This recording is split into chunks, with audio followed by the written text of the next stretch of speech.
Hi, before we truly get started, I've got some stuff to say. Holy shit, I never expected that I would boom from 120 subs at the start of the year to where we're at now towards the end of everything. I have been blessed with some incredibly good fortune, courtesy of everyone who shared, commented, liked, and subbed because of the first part in this series, due in no small order to White Light giving me that shout out in his own video on this particular chunk of games. Which, if you haven't seen his mini-series on this generation of Assassin's Creed, I'd love to know how you managed to find this channel without those videos. He goes into much more detail of each game than I'm about to do here, and hopefully a bit of this redirectional traffic will begin to pay back some of the free press he's given me. On that note of free press, I need to own up to more than a few mistakes I made in part 1. Firstly, Roger Craig Smith is a very good voice actor. Even though my initial point was a jab at Ubisoft for being too tight-fisted with their money sometimes, I actually didn't know that Mr. Smith voiced Ezio across all of his mainline games. That's some solid work. Secondly, I said Western Roman Empire when I was briefly speaking on the history of the Ottoman Empire. I'm putting this down to a massive brain fart, because I actually wrote down Eastern Roman Empire, but apparently the communication between my eyes and my voice had a bit of a glitch while reading it. Thirdly, my graphical comparisons between the 360 version of Revelations and the PC copies of literally the rest of the games featured was a bit unfair, but if I feel like a game is running shit, I'm going to say so, because these videos aren't reviews, they're my thoughts on a particular game, and my thoughts happen to contain my opinion, so I can be as subjective as I please. If you don't like that, tough shit. Fourthly, as a minor side note, I got called out for saying that Vlad's sword in Revelations was a bit of a game breaker that you get far too early on, and someone pointed out that it's actually part of a DLC pack. Woe is me for forgetting about DLC I bought for a game 7 years ago. I'll be sure to remember every purchase for every sliver of downloadable content I make for the rest of my life to amend this mistake. Fifthly, I mistakenly kept calling Rebecca Rachel because reading scripts is hard. A lot of the other criticisms I've either responded to in a comment thread or I don't care about them enough to waste my breath on, because if someone wants to nitpick a 2-hour-long video for tiny mistakes and complain about how I made a 3-month project about a franchise I've loved since I was 11 years old, then they've probably got enough time to make their own lengthy video on the subject and let me do the same to them. Anyway, that's enough being passive aggressive. If you haven't watched part 1 yet, I highly advise you go watch it, because there's plenty I've already mentioned in that part that I'll be referring back to here in this video. Now then, all those in favor of ripping into this colossal project that I've been working on for the past month, stomp and shout aye. All those opposed to letting me ramble about history, whimper nay. As for the rest of you, pour yourself some rum, hoist the flag, and ready yourselves for the Assassin's Creed Project Part 2.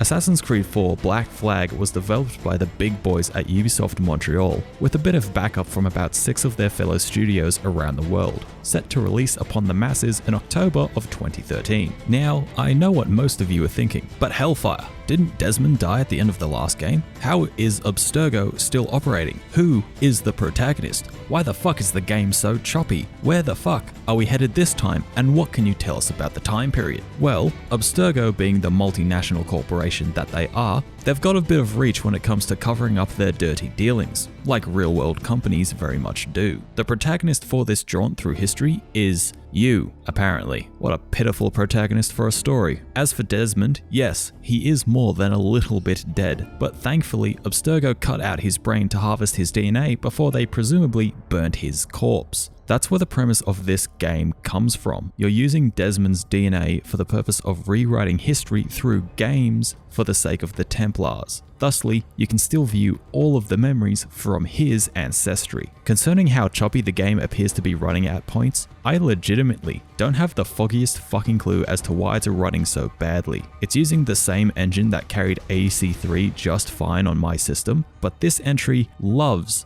to drop frames left and right, possibly because of the sheer scope of the open world it's trying to render every time you jump into your little sailboat. But I'm the furthest thing from a programmer or software engineer, so I don't have a fucking clue. Swinging back around to more interesting shit that doesn't concern the core guts of a game I don't understand, this go around with the series, we're being plopped into one of the funnest settings you could give a game about historical assassins running around stabbing a bunch of knockoff descendants from a knightly order dating back to the Crusades. It's the fucking Caribbean, in the middle of the golden age of piracy, most notably being contained in the last third of this rather large footnote in history. Prior to this exact period Black Flag takes place in, there was more than a few events that had a hand in creating the perfect stirring pot of conditions for such a scene to be birthed unto the earth. Now, I could sit here and try and give a full recount of the wars that contributed to this golden age, or I could just list them off rapid fire like and mainly talk about the key war that's attributed for most of the pirates you know and love being pirates to begin with. So, remember when AC3 started in the 7 Years' War? Cool, this is all slightly before that fuck up. As far as America itself is concerned, the main conflict they were dealing with was Queen Anne's War in the northern reaches of the 13 colonies, mainly being a bit of a scuffle between the greater powers of Britain, France, and Spain.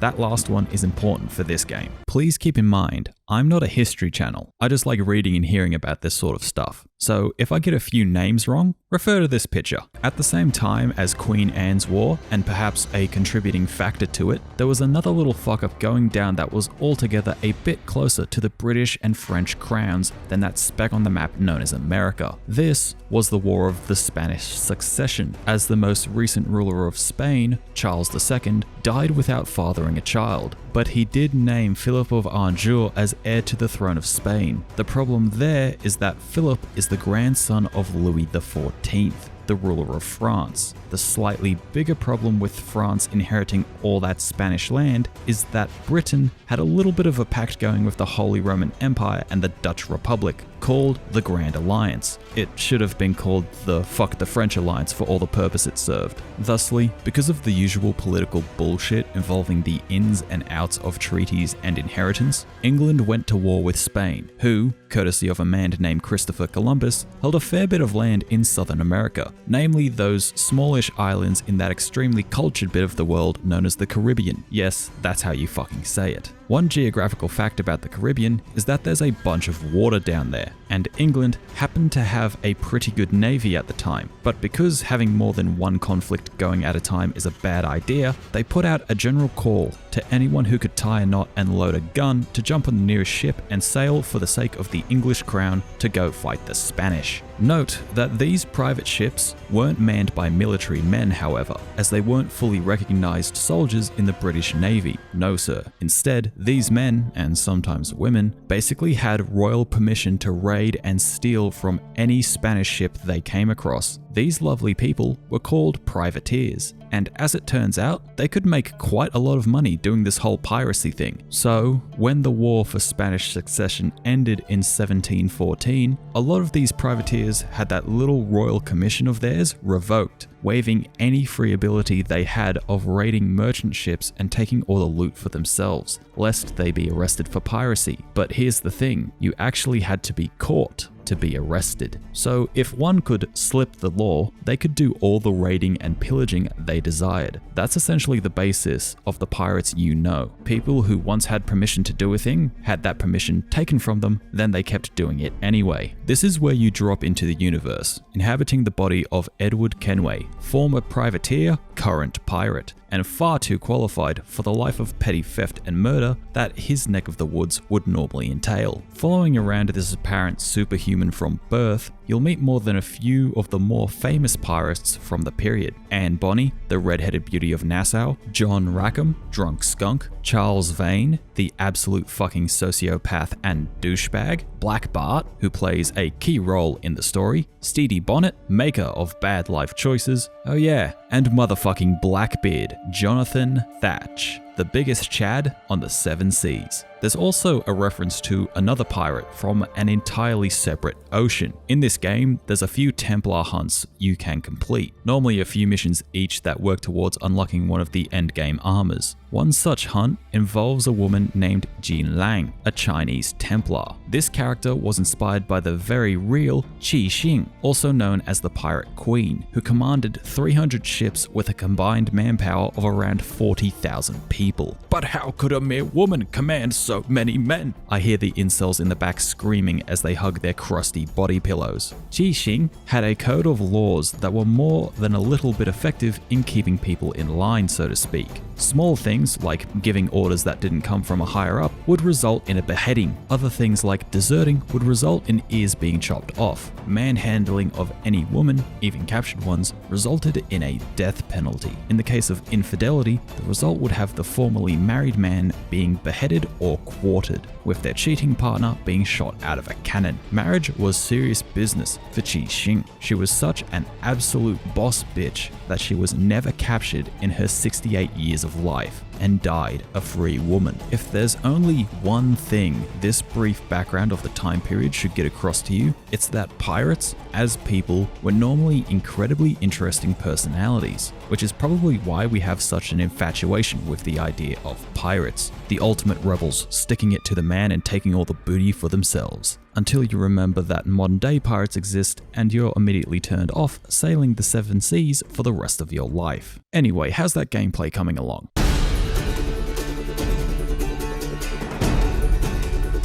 Have you played an Assassin's Creed before? One would assume so, because you're here watching the video. In that case, there's not too many surprises waiting around the corner in this entry for you, apart from the fact that it vastly expands on the ship combat showcased in Assassin's Creed 3. Rather than restricting the player to a few side missions to test out this little nugget of goodness, the dev team decided to give you an absolutely massive map to run around and explore, filled with more than a few checklist objectives to fill in time and effort between each of the main encounters, with those bastard Templars trying to establish an extremely controlling world order and all that. Much like Assassin's Creed 3, this game was built on the Anvil Next engine, which, considering it shares the same guts as its predecessor, it's very curious as to why this game, 7 years after it first came out, is still more than a little broken in places. Nothing game-breaking and progress-ruining, mind, but I did come across a few oopsies when I was gathering footage. It's a shame that such an old game still runs so badly on modern hardware, and that the bugs haven't been fully squashed. But I suppose that sort of thing happens when the higher-ups in the company, as well as the dev team, are a little too busy being a bunch of debaucherous lechers. Because of these people, we've had to deal with the same designs across multiple games, because they didn't want to let the creative teams on the ground spread their wings and try something new. And it saddens me that the best hope for this franchise was one of those greasy bastards. So fuck him. Hopefully someone with some vision and integrity can take the reins for the future and give us some good games. Hopefully. At least the ship battles are pretty good. Battling other ships gives resources to upgrade your own ship, the Jackdaw, in hopes that you'll eventually be able to hunt down bigger prey in the waters of the Caribbean. Hell, you might even be so hopeful that you'll be able to take on a man of war, which will more than easily fuck you sideways. Because even though your humble Jackdaw can amass quite a few guns for a brig, 23 on each side once fully upgraded, you can't quite match the raw firepower a Spanish galleon, that's another name for a man of war, can bring to the party, with one of the biggest of the big boys having 50 cannons on either side. A pretty big advantage of having a third deck to load up on firepower, as you'd expect from the dreadnoughts of the age. But don't think your challenges on the seas will stop with those big bastards either, because in the four corners of the map, you'll have some legendary ships waiting in the wings to test your mettle against, and I'll say this, they ain't here to fuck around. Too bad that you can't get these legendaries into your little fleet, which serves to gain money to make upgrading your Jackdaw easier.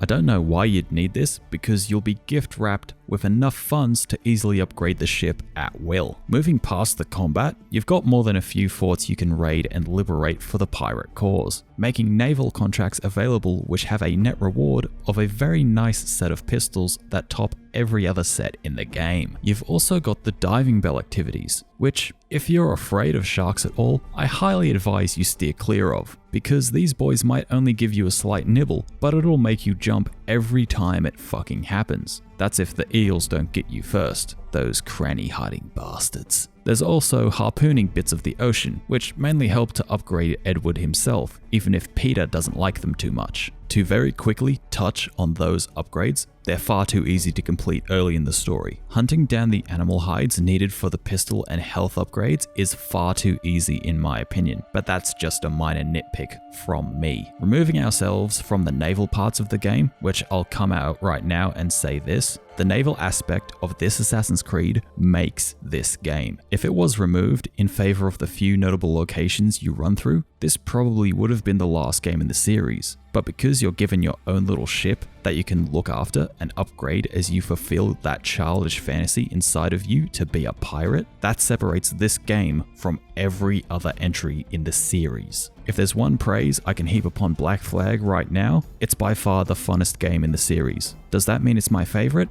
Not quite. It just means that when I play a game mindlessly and forego the actual plot, bum around in its open world and wreak chaos, Black Flag is going to be my first choice of all the Assassin's Creed games, because the naval combat is genuinely that fun. Nowhere else in the franchise do you get the same rush from storming an enemy ship after you've had a tooth and nail fight with them, where each ship is going to have more than a few battle scars moving forward. Sure, some of the other entries have similar ship-to-ship engagements, but none of them can match the intensity, the atmosphere, and the feeling that Black Flag brings to the forefront. When you're done enjoying the best part of this franchise, which I wouldn't blame you for spending numerous hours a day on, there's a number of checked boxes to tick off on the land as well. You've not only got one, but two types of endgame armor to work towards, one of which can only be unlocked just before the final sequence, but is entirely worth hunting down all the little crests to unlock because that thing can fucking deflect bullets. Plus, it makes the late game cutscenes pretty funny, and the other is a bit of deadweight that I didn't even see the worth in trying to get. There's also the classic assassination contracts that you can undertake in each city, as well as spread across the naval map as well. Completing all of these will grant you the equivalent of the endgame swords, being the pistol sword. They're just okay. Some of the unique animations are cool, but that's about it. Included in this grouping is the Templar hunts, which actually have a bit of cutscene attention directed towards them, which I can only recommend doing so you can recognize the few assassins that show up in the later portions of the story, instead of wondering exactly who the fuck this random is. Why are you hugging me? There's also the shanties, God's gift to man, and I don't think there's a single man or woman, shoutouts to the lovely 3%,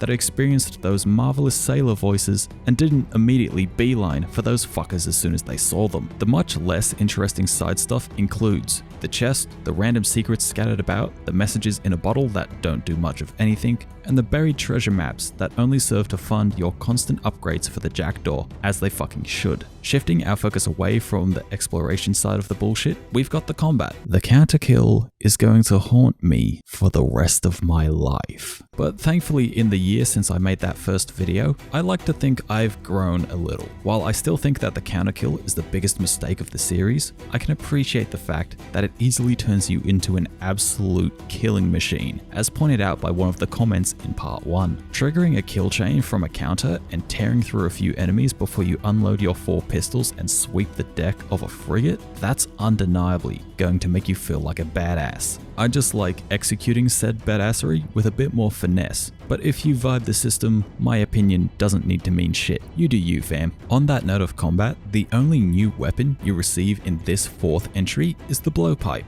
used for launching sleeping or berserk darts at your enemy, similar to the darts introduced in Brotherhood. Everything else in your arsenal is something you've seen before, aside from the minor fact that you've got 2 swords rather than the traditional 1, or even the small dagger featured in earlier games, because 2 is always better than 1, even if Edward does draw them in a weird way. That's about it for the gameplay. The on-the-ground combat is plagued by the same issues that have been around since the first game, with a few new tools that make both stealth and straight-up combat a bit different. Whether it's clearing the deck of a schooner or sneaking through Havana to slay a governor, both core parts of the killing experience are undeniably Assassin's Creed. The biggest and best part of this experience, however, is the naval exploration and combat. It's basically the only reason I imagine people still remember this game, not because the story was anything noteworthy or because the land-based combat and missions blew them away. No, it's because of the ability to explore the Caribbean in your own ship that you could upgrade at will and actively drove you to seek out bigger ships to raid for the larger upgrades as the experience rolled along. If the gameplay makes you feel like a pirate more so than an assassin, then the soundtrack does an equal amount of pulling to make that happen. So let's go have a listen.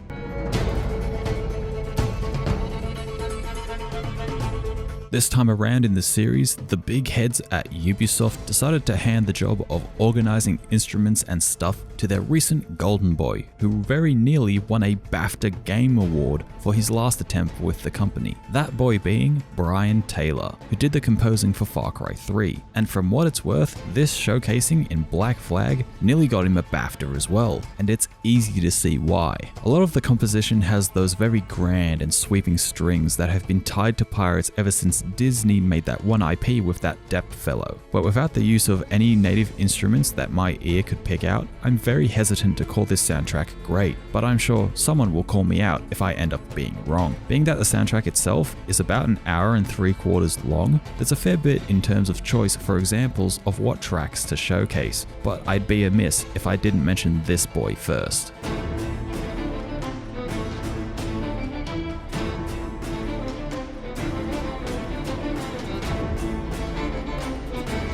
That's the track, I swear, triggers every time you board a ship in this game. And I know I'm normally very much lacking when it comes to good musical analysis, but in my best wording possible. This is probably the internal soundtrack playing in the head of every pirate when they boarded a ship way back in the day. If there's one thing that's super easy to pick up from this soundtrack, it's clear that Brian loves his violins, not only in the more action-packed moments, but to add that definitive touch to the more somber moments as well.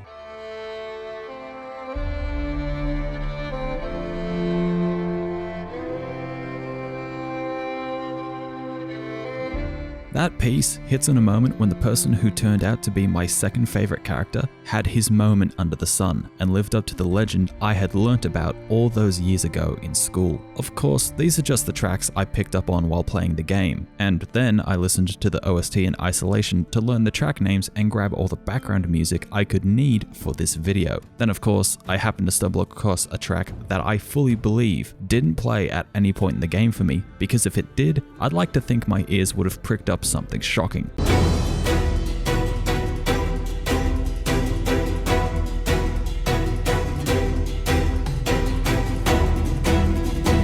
Safe to say that I think this soundtrack is a bit of a bop, but it's not even the best part of the music in my opinion, because there's these lovely things called shanties that easily take the cake in my mind, and you're going to hear these snippets with all the ambience of the moment, because otherwise I don't think they have the same impact. Now you're ready to sail for the Horn.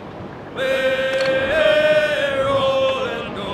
Our boots and our clothes, boys, are all in the Horn. We're all getting dandy, dandy, oh. Hey, up she rises, way, hey, up she rises, way, hey, up she rises, early in the morning. What will we do with the drunken sailor? What will we do with the drunken sailor? What will we do with the drunken sailor? Early in the morning. Oh, I thought I heard the old man say, leave her, John, leave her.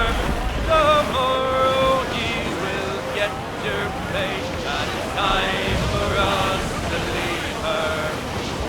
Leave her, John. Robbers, blood sunset. Race! Oh, Looks like leave Luke. her, Johnny, leave her. For the voyage is long and the winds don't blow, and it's time for us to leave her. Those are my picks for the shanties, because I like the rule of 3, but there's more than a few easy listening ones to hunt down in game, and Leave Her Johnny is the best because it's supposed to be a song about a ship, but you could easily tie it to Edward and his rocky love life. Plus, the gentlemen who have done the vocals for it have got some nice singing voices as well. It's the good shit. Let's talk about the story and how the last quarter is mega rushed.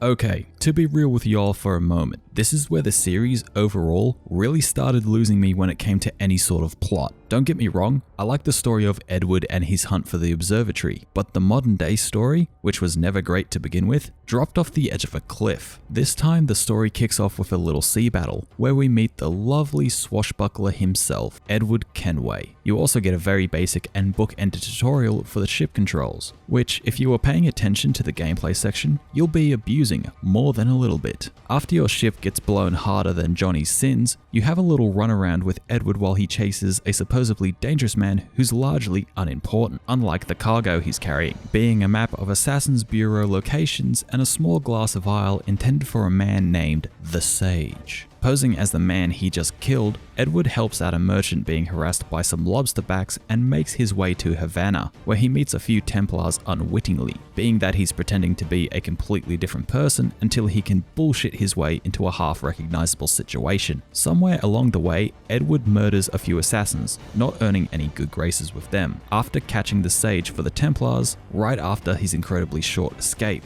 being a bit miffed at the meager payment he received for his services. Edward breaks into the governor's palace to break out the Sage to take the observatory for himself in hopes of an absolutely fat paycheck once he sells it to the highest bidder. This results in the player character going ahead and getting himself captured and transported on the Spanish treasure fleet, where he meets Adewale and subsequently just steals a ship in the middle of a heavy storm with next to no pursuit, plus only a few comments on the touchy topic of Adewale being a black man on a very white ship. Fun fact, Jamaican tribes invented rum when they needed something in between being worked to death in the cane sugar fields. Then we stole that from them as well. Also, don't buy spiced rum, that's shit. Anyway, some of you might notice that I had neglected to mention the modern day story. That's because it's shit and only serves as a distraction from the much more enjoyable pirate experience teasing you in the background. You play as a random, apparently important Abstergo Entertainment employee. You're so unimportant, however, that you literally aren't even given a name. This is where you meet Melanie LeMay, the literally best example of what a horrible fucking section manager is like. I feel terrible about all this. About everything. All our evidence pointed to you, but it was John all along. Speaking of which, our trailer is finished. Would you like to see it? I owe you that much. Hey, so I know you very nearly died because of your involvement with this project, but just keep working, okay? Thanks, darling, you're such a lifesaver. Yeah, go sit on a fire hydrant and rotate. The main element of the modern day plot is while you're working on recording Edward's life, the higher-ups at Abstergo start demanding that progress be sped up because they want to find the observatory. Why does everyone want this bloody thing? Because with a drop of someone's blood, you can spy on them, no matter where in the world they might be. Problem with that is that the modern day iteration of a Sage is trying to bait you into letting Juno inhabit your body. Apparently somewhere along the way between Black Flag and Assassin's Creed 3, Juno managed to get herself uploaded into the entire networked systems of Abstergo, based off the equipment that the recovery team who cut open Desmond's body bought with them, making her very being fragmented and scattered across the entire system, known as the Grey. The Sage, called in the modern day as John, is in fact Juno's lover from back when she wasn't a collection of pixels, constantly being reborn into a different time period every time he was killed off. John lures your modern day player character to do a few naughty things to blackmail you into almost letting Juno take over your body so she can have a physical presence in our world. This doesn't happen, and John is so butthurt that his waifu didn't come back that he gets himself killed over his mistake. What a fucking simp. Concerning ourselves back in Edward's journey, over the course of the runtime, you'll continue to follow lead after lead to hunt down the Sage and eventually find the observatory. Along the way, he desperately tries to hold onto his vision of freedom, which amounts to getting pissed drunk when you choose to,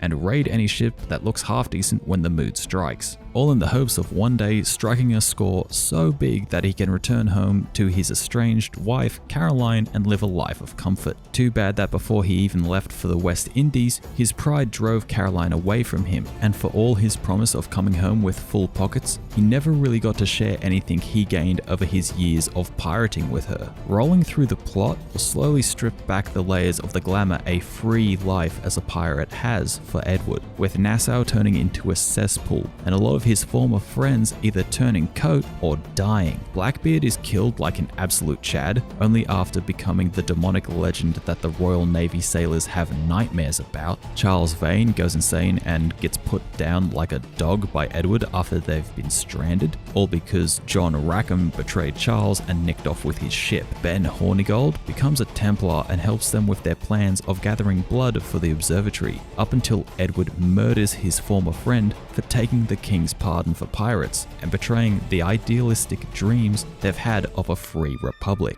James Kidd, who is actually Mary Read, is captured and dies shortly after giving birth to her child in prison. She's also an assassin and the final nail in the coffin that makes Edward change his ways. The fact I remembered all of that off the top of my head should tell you the impact that these little moments in the later half of the game will have on you. And yes, before someone can finish typing, I didn't forget Anne Bonny, but she doesn't die or betray Edward, nor does she become a real factor until the last few sequences of the story. There's a little moment between Edward and Anne that I think is the tipping point for him as a character. This little moment comes after Edward has had a week-long bender due to being betrayed and severely injured by Black Bart Roberts, also known as the Sage during this time, right after he helped Bart find the observatory, which, as a quick aside, Edward is a daft bastard for going along with Bart when he made it very obvious that Bart didn't give the slightest shit about Edward. But hey, people need to be stupid sometimes for a plot in these games. Anyway, Edward has a drunken haze of a vision, seeing his dead friends one last time and going for a lovely swim before having a shouting match with Caroline aboard his boat as it sails straight into a rock face. Soon after this, Adewale wakes him from what would be a horrid hangover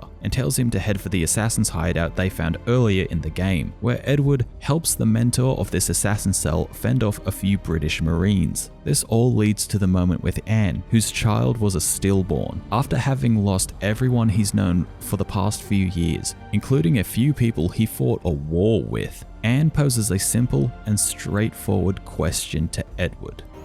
Do you fear that too? All empty inside? I do. Devil curse me. I do. This is the first moment in the entire story off the top of my head that Edward shows some emotion that isn't anger or humorous sarcasm. The way he says that line, I do, devil curse me, I do. I fully believe that this Edward is at the very end of his rope and he needs something to hold on to keep going. That little handhold from Anne doesn't have anything romantic behind it. That's supporting someone who's in as much pain as she is in that moment. She's leaning on Edward as much as he's leaning on her. One final note before we wrap up this lovely game. At the end, when the plot is done and the credits are ready to roll, Anne starts singing. Quick shoutouts to Anne's voice actor, Sarah Green. Girl can fucking sing. That final song is called Parting Glass. As soon as it starts in-game, the ambience of the NPCs slowly dies down as the guitar begins playing, right when Edward has that flashback to all his friends and comrades who aren't with him anymore, when he plucks that flower from the ground and offers it to his daughter. Shit made me cry. Don't pretend it didn't hit you a little either. It's a beautiful ending, even if the game itself doesn't look that great from a technical standpoint. The way the music lands and the little flashbacks beforehand, it's like Edward is actively walking away from that part of his life to return home to England and try and be a good father for his daughter. I lack the words for why I think stuff is good on rare occasion, because I think that no matter how many flowery words I throw at it, no matter the hyperbole, it doesn't quite get the feeling across. This ending hits different, and I couldn't imagine a better way to cap off one of the best games in the franchise.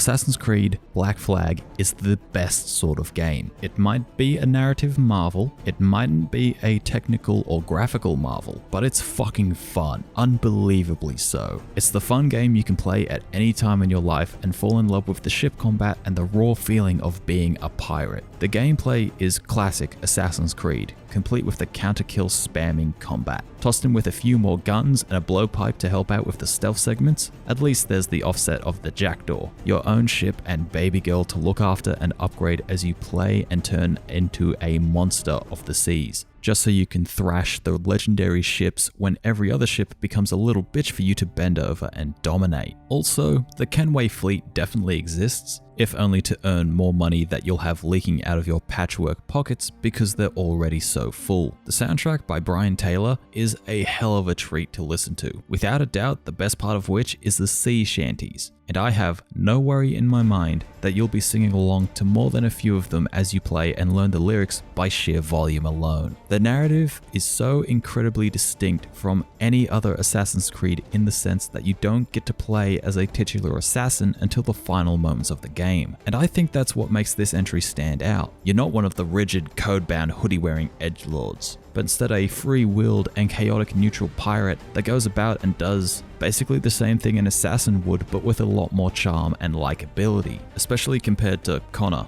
the blandest cardboard character you've had so far.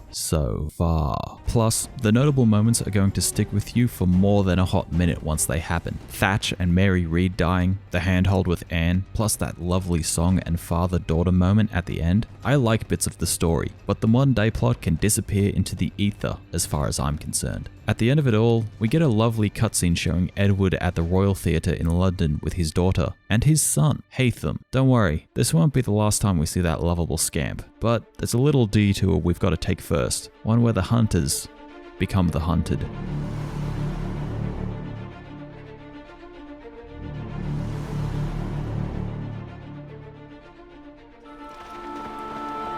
That's enough! Give back the manuscript, Shay! I'm sure Achilles... I cannot! I will not let this happen again! All those souls lost!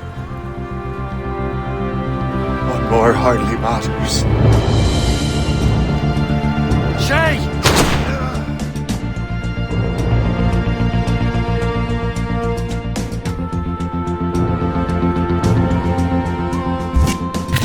Assassin's Creed Rogue was released in the humble month of November in the year after Christ 2014, developed primarily by Ubisoft Sofia, who you'd be able to call the B-team of Ass Creed. And I need to make a full confession right here. This is the first time I'm playing this game fully, as I bought a PS4 right before this one came out purely to play Unity, because I didn't consider Rogue a mainline entry in the series. I now do. That's it, just keep that in mind while you watch this. While the boys in Montreal were working on the real next-gen title, the modest folk down in Sofia, insert dirty joke here, were given the laborious task of making the backburner title for the last generation of consoles, a generation which a lot of people were eager to leave behind. Sofia did have one prior crack at the Ass Creed franchise, with their efforts culminating in AC Liberation, which you may or may not be getting a video on at some point. Okay, don't bother asking about it in the comments. To briefly sum up what the process of making Rogue must have been like in the office, here's what happened. So, you grab the entire skeleton of Black Flag, one of the most successful entries to date, slap on a new coat of paint and add in a bunch of cold weather effects and environments to go with the new Northern Atlantic Ocean, slap a secretary's ass on the way out and hope it doesn't come back to bite you in about, say, 6 years' time, hit the big publish game button all developers must have under their desk, and then realize the horrible mistake you've made by releasing this last-gen, barely marketed and improved title on the same day as its much flashier and up-to-date younger brother. Only thing left to do now is find out which one was more broken on release. In terms of time period and when this game takes place, you still play as a random scrub at Abstergo Entertainment, but different from that last dude you play as. I'm assuming he's dead. The rough time gap between Black Flag and Rogue is about a year apparently, as the CCO from before, whose name I've forgotten, has disappeared into the ether. And now Melanie is the head honcho, as expected of someone who pretends to care about her employees after they were almost murdered. As far as the back in the day setting goes, you're landing in the midst of the 7 Years' War, also called the Pomegranate War, as well as the French-Indian War. It's the big preceding war that ultimately leads into America being its own country and all that. Go watch Oversimplified for a very quick rundown of that shit. You play the part of Shay Patrick Cormac, and he's a fighting Irishman, if the name Patrick didn't give it away. And also, he really likes making his own luck. I make my own luck. I make my own luck, Liam. I make my own luck, Master Franklin. I make my own luck. I make my own luck. I make my own luck. How many times do I have to tell you, Liam? I make my own luck. On that quick note, this game, of all the Assassin's Creed games so far, has the worst title drop. Hi, I'm Shay. Hi, friend. Hi, French douche. Oh look, a ship. Mine now. Ship fights. Title. Yeah, nah, not the best start ever. There is one part of the notable history for this game that I need to bring up right now, because I don't know if anyone else has or will. There's a character you meet towards the end of the story named James Cook. As the red-blooded Australian that I am, my ears immediately pricked up at this reveal, because James Cook is the man that discovered Australia and New Zealand, right before he went ahead and got himself killed by the natives in Hawaii. There is also no mention of this part of his life anywhere in the database entry for this game, which I'm offended by. So fuck you, Ubisoft. With all hopes of a sponsorship thrown out the window, let's continue onto the game itself, because just like my playthrough, this is probably going to fly past you fairly quick.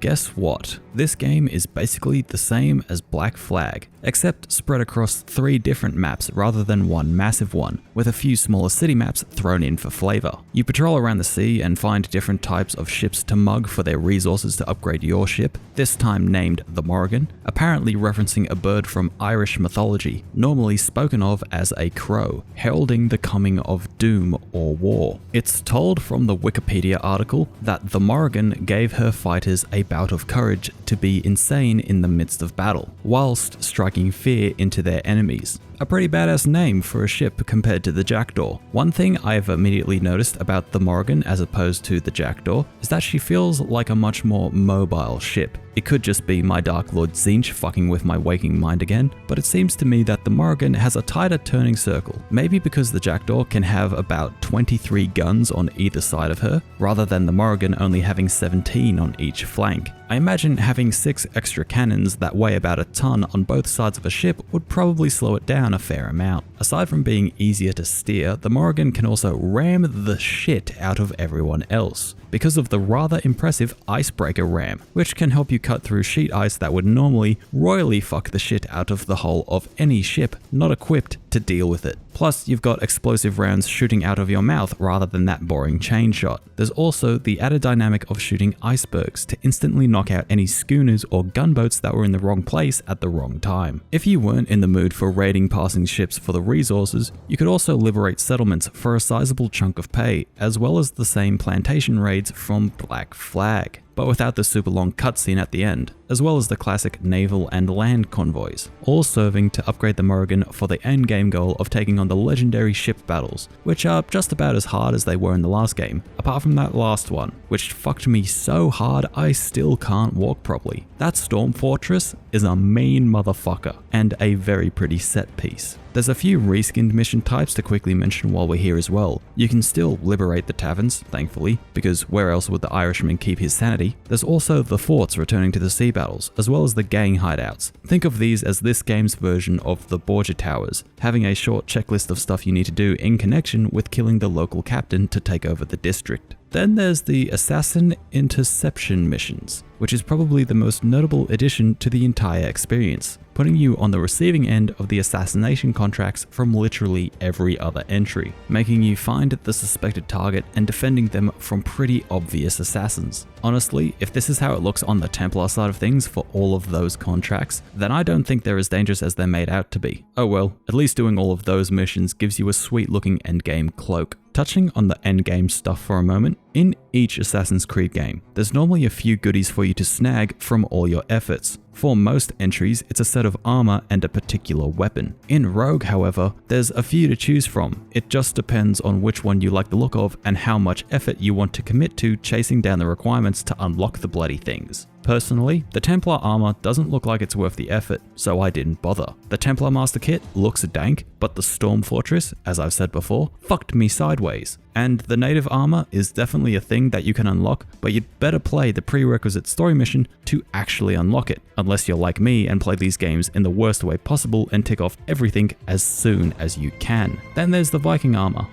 At least the swords look good. Speaking on the swords, the endgame swords can't be unlocked as quick as I'd like, because you've got to complete the Fleet campaign to unlock it, at which point you could probably finish the main story twice over. This, and the best pistols in the game being locked behind a task you must complete outside of the Animus, i.e. the interesting part of the game, makes unlocking the actual top tier equipment a chore, which ultimately makes them not worth the trouble because this game is so short. It might be because Rogue has fewer sequences than other AC games, but I managed to sprint through a large section of the story missions in 2.5 hours, which is super fucking fast. Point is, the endgame, top tier, pretty boy equipment takes too long to acquire and would actively make the game longer to play. The only other addition to the game is the air rifle, which I'm 90% sure has a stock silencer effect laced over the top of it whenever it's fired. The point of this new gun is to act like the blowpipe from Black Flag, except with a specific shot that can make barrels explode without the enemy noticing you. Oh, there's also the grenade launcher. Imagine the effects the darts give, but as an AoE. Oh yes, the combat is still broken as fuck, easy as piss, and not worth a mention, thanks to the counter kill, which also makes the introduction of the Stalker enemy type a bit mediocre, because the game gives you plenty of warning with the whispers and that bright red mark over their head. So just like the soundtrack, this section isn't the longest part of the video. Oh yeah, that soundtrack that lasts like a minute.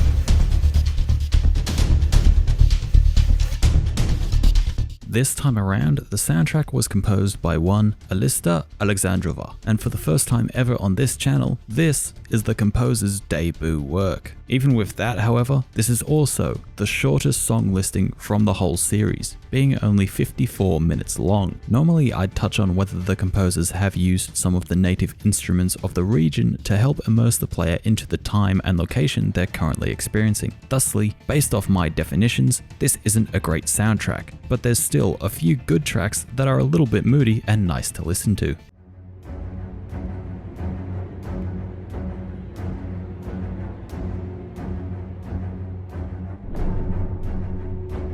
This is more likely than not the track that's meant to play during the legendary battles, or in one of the larger scale naval battles in the main mission. But for whatever reason, even looking back at the footage, I can't hear any music worth shit. Either the coding has crossed a few ones and zeros it shouldn't have, or the sound mixing itself for the game is completely shite. Doesn't take away from the fact that this bit of music is very nice to listen to in isolation, and is definitely one of the more dramatic tracks in the OST, which I very much need to criticize for sounding generic. If you played a fair amount of the tracks side by side, I probably wouldn't be able to tell you when the track changed without a notable silence.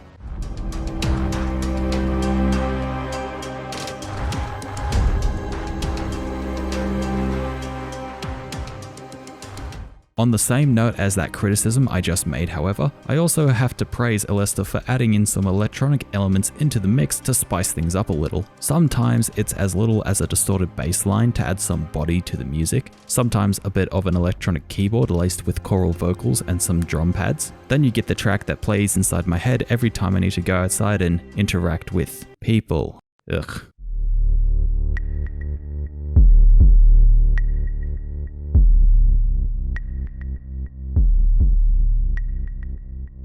Summing up, the soundtrack isn't outstanding because it doesn't use any instruments of the time period, nor does it really fit with the colonial American setting, but it is still a commendable and worthwhile debut for a composer who will be brought back later in the series to write a few more sheets of music, arguably to greater effect. Unlike the narrative, however, which tries to tie a few characters and plot points together, but ultimately has a few loose threads dangling out of its ass.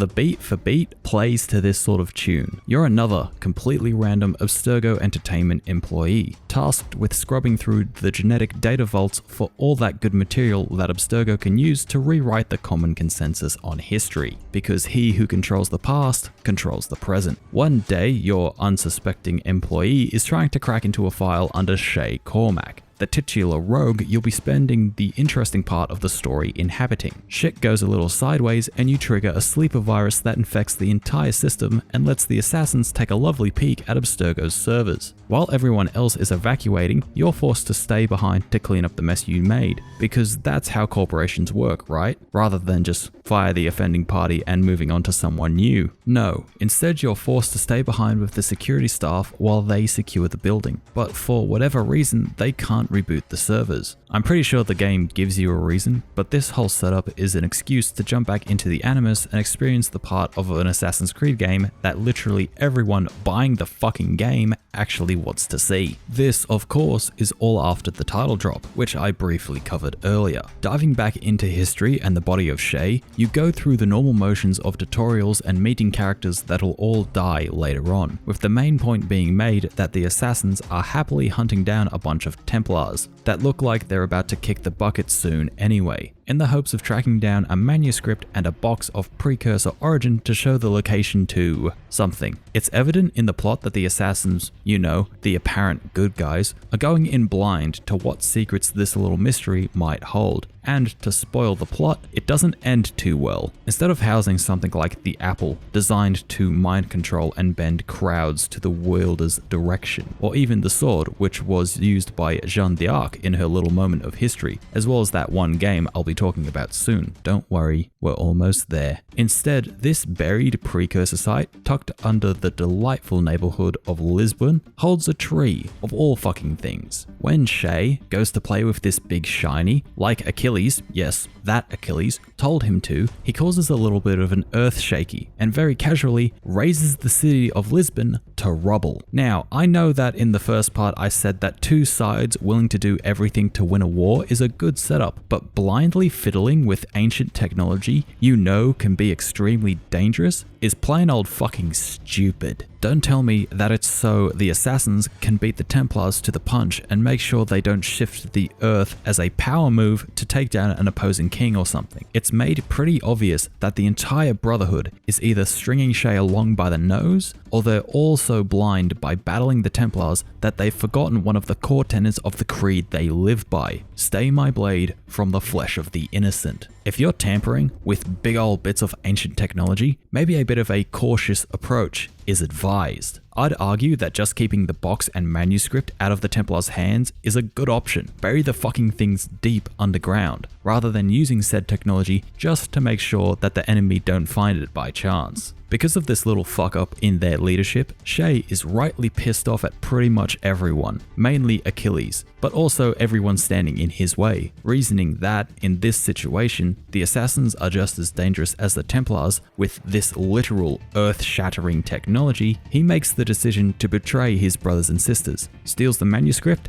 and gets shot for his trouble. A little bit after this, Shay is roped into taking down some brigands in New York, which apparently served as his introduction to the Templars. From this point onward, you're tasked with running around the maps and doing what feels like meaningless busy work, up until the halfway point when you're essentially put on a beeline to hunt down the assassins and finish the game in a heartbeat. That final stretch of the game took me 2 hours. An open world Ubisoft game from a series I love, and the penultimate chapters took me 2 hours. If I sound annoyed, I am. Not only does the game feel like there's no room to breathe in terms of side stuff when you hit that last stretch, but it's extended out 3 separate times by the same ploy that the assassins are merely distracting Shay so something else can happen. Once, so Monroe can die. Once with hope, so Liam can get away with the location of the other precursor trees throughout the world. And once again, with that French prick, so Liam can have an even bigger head start with finding those trees. Repeating plot threads isn't a good idea for a flowing story, and Rogue does it 3 times in 2 hours. For all the opportunity that playing as a Templar agent could have given you, this game does almost nothing with it. It doesn't even bring forth any good arguments for the Templars' way of thinking, controlling the masses, because with freedom, they'd do dumb shit. That's the only real argument we've seen from the Grand Order themselves. In the same breath, however, fighting for freedom for the sake of freedom and the rights of every man and woman in the world is the only reason we've been given for the Brotherhood. Liberty versus control, freedom versus order. This has been the same overarching argument presented throughout the entire franchise. And for a game that was heavily marketed on seeing this conflict from the other side for once, it doesn't do anything at all with the promise that premise gives. We don't get any unique outlook on the dilemma, and as a result, your overall opinion on what's considered right or wrong in this franchise won't even flinch. I don't hate the rest of the game, I'm just really disappointed in the narrative itself. Squandered opportunity puts it mildly.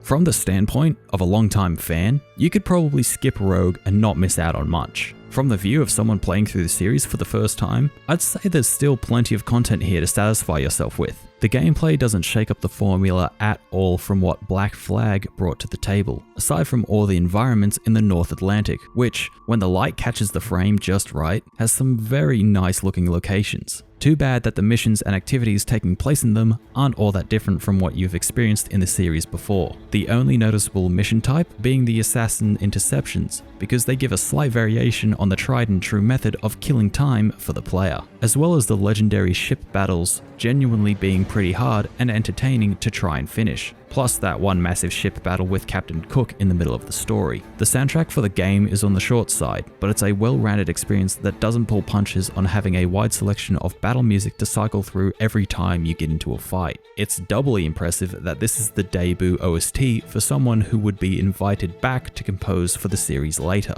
A few good tracks, some really good ones, but it can't break the barrier into becoming great, which is fine because my definitions of great don't need to be met for something to be enjoyable. The narrative, however, couldn't get too much further from being good. Instead of presenting adequate arguments for and against the Templar Order, or even the Brotherhood, Rogue tire spins on what we think of both sides. The assassins are the underdogs trying to ensure freedom by any means, and the Templars are power-hungry elites that are trying to control the world through whatever techniques they can muster. It doesn't help the game at all when one of the final scenes in the modern day is your player character being forced to join the Templars or be murdered. Showing such a heavy-handed approach to swaying people to their side of the coin isn't a good way of changing the outlook of a group of people who, before this game, had 6 titles where they ultimately fought for the assassins, the good guys, as it only reinforces that even in the outer extremes of what this conflict is about, the assassins are by far the lesser evil. Rogue very much feels like a backburner and cash-in for the hype Black Flag generated for the franchise, even 6 years after it was first released. And that's only reaffirmed by the recent remaster that doesn't actually do anything past bumping up the graphics ever so slightly on the consoles, because we had those settings from the start on PC. I'd say that Rogue is a good game, maybe even a good Assassin's Creed game, but it could have been so much more if it had a plot that gradually swayed you over to the Templars, rather than expecting you to just roll along with the motions and have just as quick of a heel turn as Shay did. But all is not lost for the series, however, because at the exact same time this entry was brought into the world, someone, somewhere, thought that the series needed another internal update. And that update hit the masses with a phrase that carried into history itself. Liberté, égalité, fraternité.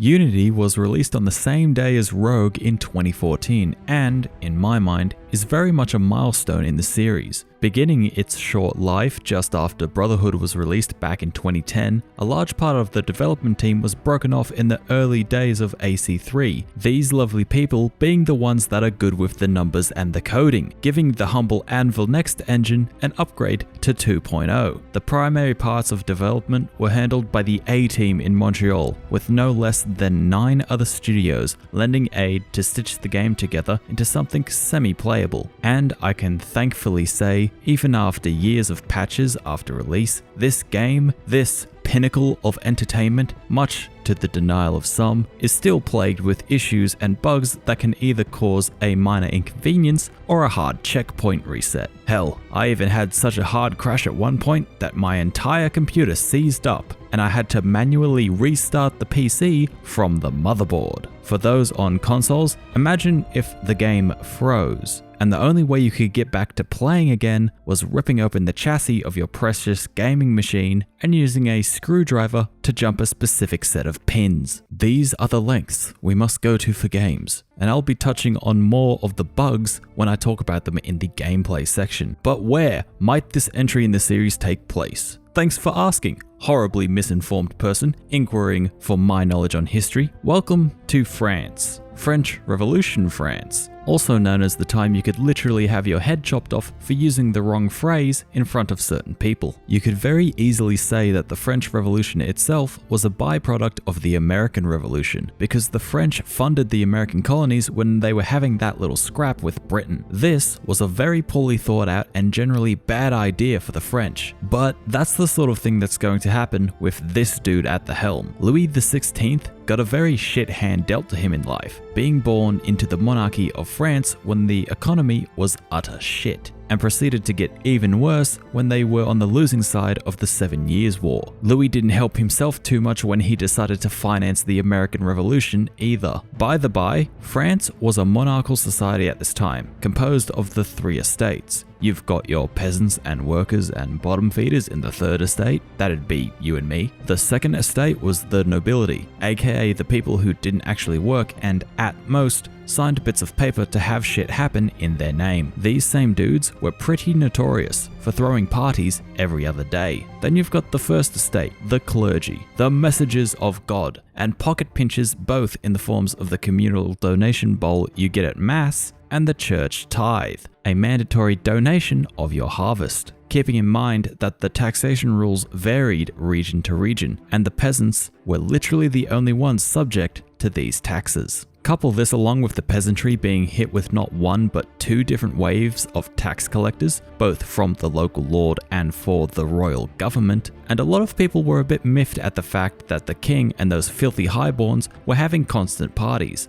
along with the shit tons of food they had to eat, which the peasants most certainly didn't have. Oh, it's also kind of important to mention that Louis's wife was Marie Antoinette, Archduchess of Austria. That really isn't important for this video or game because she's not mentioned at all, but her involvement in all of this plays into the rise of a short lad named Napoleon. Plus, she didn't do her husband any favors by having some extremely lavish hairstyles, to the point where she was called Madame Deficit. If this was painting a picture of France being a bit of a shithole for everyone who wasn't a priest or born into a noble family, good, because it was. It didn't help matters when Louis very nearly almost pulled a good move and summoned the Estates General at the height of this deficit. Think of the Estates General as an incredibly skewed parliament. As with any sane government system, people tend to gather in one spot and vote on what bills of governance will pass. The problem with the Estates General process is that each estate only had one vote to represent their lot. So, the peasants, who made up 98% of the population at the time, and thus had the best knowledge on what the common consensus desired from their ruling body, still only got one vote. So, when the peasants voted to impose taxes on the 1st and 2nd estate, they could just vote that motion away. Whereas if a noble put forward that every lord in the land held the right to walk into a man's house and shit in his fireplace if he felt like it, that bill would probably pass by a 2-to-1 margin. Are you seeing the problem here? Because of this bullshit system, the entire Third Estate reasoned that using the established government system wasn't going to get them anywhere, so they went off and decided to form their own parliament. This came in the form of the National Assembly, which a lot of people attended and swore the tennis court oath, basically swearing not to yield to the privileged upper class until everyone in the country was on an even playing field. One very important individual whom was in attendance was Maximilien Robespierre, who also helped form the political party, the Jacobin Club, a bunch of radicals, most of whom originally wanted more equality for all, but eventually moved to thinking regicide was a completely reasonable option. Along the way, fear quickly spread throughout the populace, so Louis thought it would be a good idea to make the army surround Paris. Once the Third Estate got wind of this, they assumed that the king intended to round everyone up and either arrest or execute them, because going against royalty sounds a lot like treason 9 times out of 10. The fear everyone was feeling spread to panic, which gave way to anger, and finally climaxed in violence and revolution. With this fear of the army attacking at its height, the Third Estate gathered to form the National Guard, a military organization outside of the Standing Army of France, which had an extremely rapid spike in recruitment when a fair amount of regulars from that French standing army decided to defect to the revolutionary side. But an army needs guns, so a massive crowd of people stowed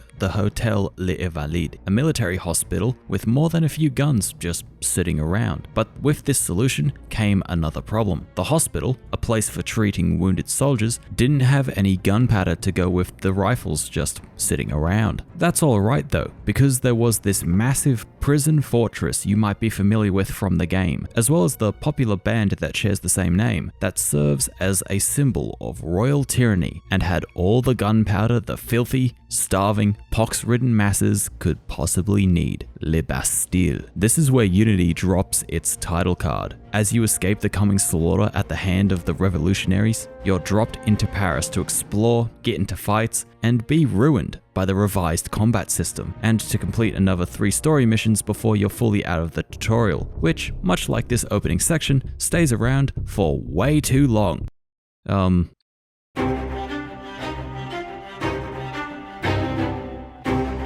As I said in the intro, Unity was running on the brand new engine, Anvil Next V2, and with a new engine, one can normally expect a jump in visual quality, both in terms of technical and artistic graphics, as well as the update to general mechanics and their cohesion. Thankfully, Unity passes with flying colors when it comes to texture quality and character models, when the textures actually load in and the characters aren't missing a face, as well as the downright beautiful design of both Paris and Versailles as cities. Up until this game, I can't say I've been more impressed with the visuals that a viewpoint synchronization has given me than in this game. And it's fun to climb the buildings and use that shiny new parkour system, giving you a dedicated button for ascending and descending any given structure. The depth of this new system feels like it gives you a lot more control than the system presented in Assassin's Creed 3 Black Flag and Rogue, especially when you time the manual jump just right to skip a few animations with your rooftop running. That's when the game doesn't crash so hard that I need to reboot my PC because the entire system locked up, and I've got to bring this back up real quick. Ubisoft has had 6 years to make Unity a breezy experience, and a good chunk of the experience is rather pleasant, but it's in the odd situations here and there,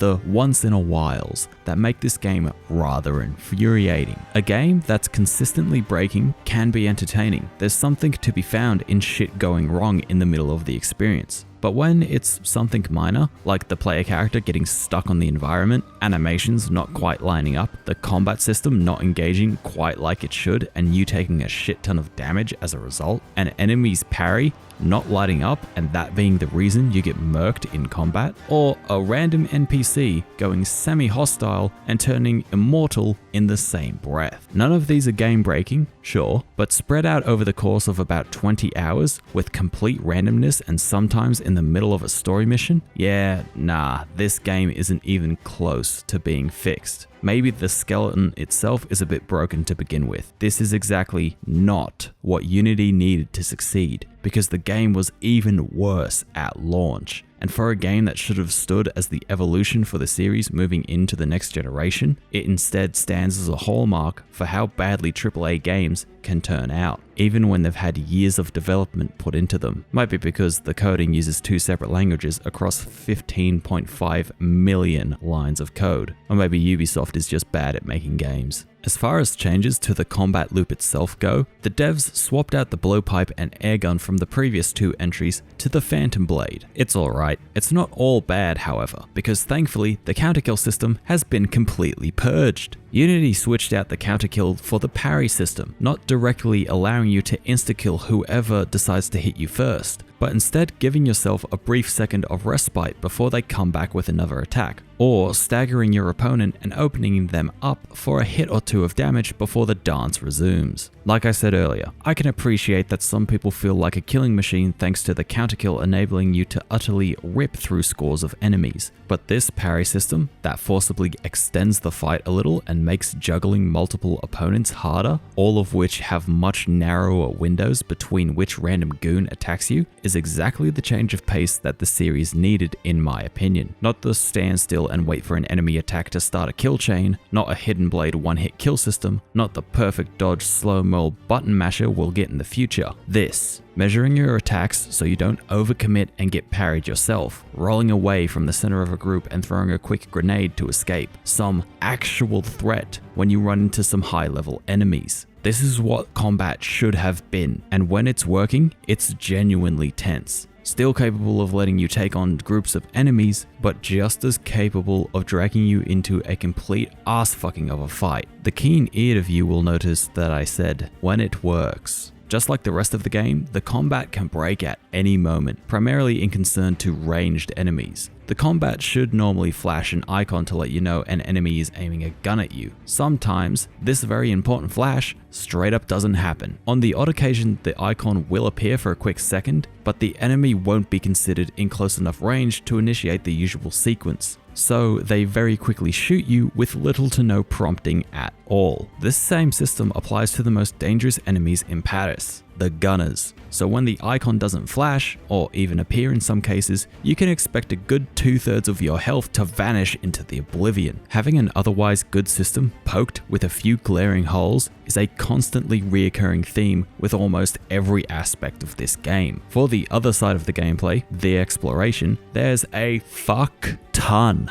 of checklist bullshit littering the map. This is probably the worst example so far in this series of the trademark Ubisoft map filler. And what's worse is that most of these icons mean fuck all in the overall scheme of the game. A constant trend of Assassin's Creed games, when it comes to side stuff, is that some of it inevitably leads to endgame loot that not only looks great, but feels like truly endgame equipment that can help you steamroll to 100%. The only bit of kit that fits this mold in Unity is a palette swapped set of Altair's robes that you only receive at the end of a whole bunch of admittedly great riddles. Ones that steadily increase difficulty and treat you like you might actually know a few things about 18th century Paris, up until you hit the final set of riddles and need a few Wikipedia tabs open just to puzzle out the next clue. Instead of giving you any half-decent endgame gear for collecting the numerous little odds and ends throughout the map, Unity instead lets you buy your upgrades as you earn money throughout the main story and little bits of the side stuff. Some of you might think this is okay, but then the publisher side of Ubisoft rears its ugly head in the form of Helix credits, letting you skip the grind of the game in exchange for actual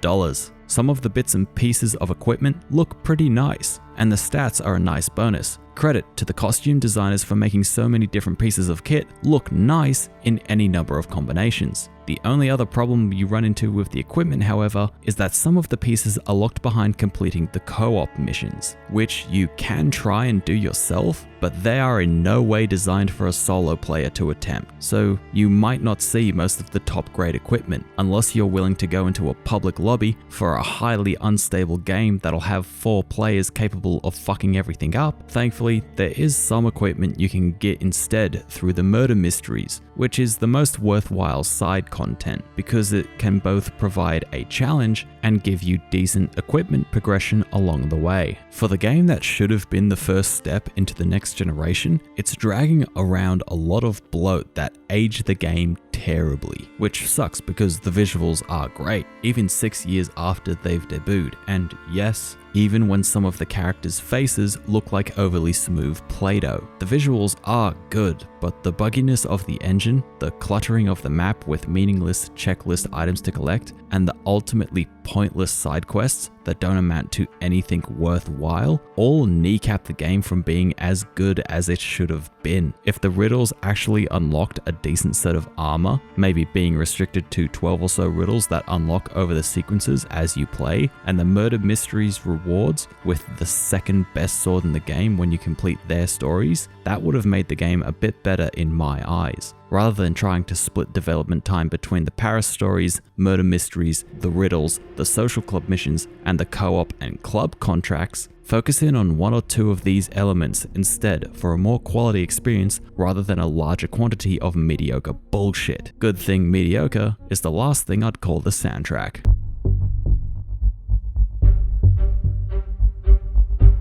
The composition effort for Unity was something so large that Ubisoft thought that it shouldn't be left up to any one individual. Thusly, they signed on 3 different composers. Chris Tilton, who was known as an offsider to a lot of J.J. Abrams movies, Sarah Schnasher, who's easily considered to be a leading composer for Assassin's Creed, right alongside Jesper Kyd, and Ryan Amon, who has helped compose for another little game you might have heard of called Bloodborne. As far as calling the soundtrack great goes, yeah, sure, why not? They were probably using the same string and brass instruments at all the balls and fancy get-togethers during the French Revolution, and I didn't have any problem with listening to the music in the game in the slightest, but I can't say I noticed any individual piece during playtime. However, soundtrack fucking bangs though. There's a lot of musical talent here for show, and it shouldn't be a surprise when the runtime for the OST itself clocks in at just over 2.5 hours, with each composer standing out from one another. Chris's work makes up the body of the soundtrack and carries a very classical feeling to it. A lot of the tracks wouldn't feel out of place at a ball or in an orchestral suite, honestly.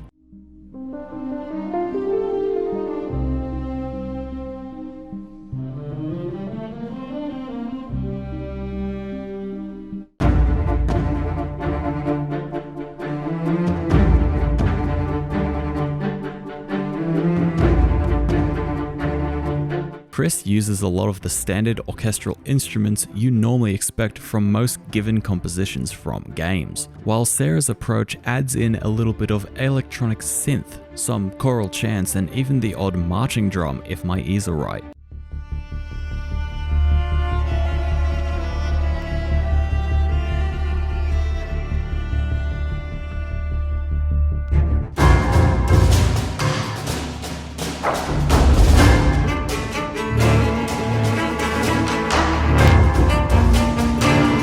There's a more chaotic feeling that comes with Sarah's part of the OST, the strings being a bit sharper and blending with the underlying drums and synths. Then Ryan comes in out of nowhere and hits you with his very, very brooding tracks for the darker moments of the experience.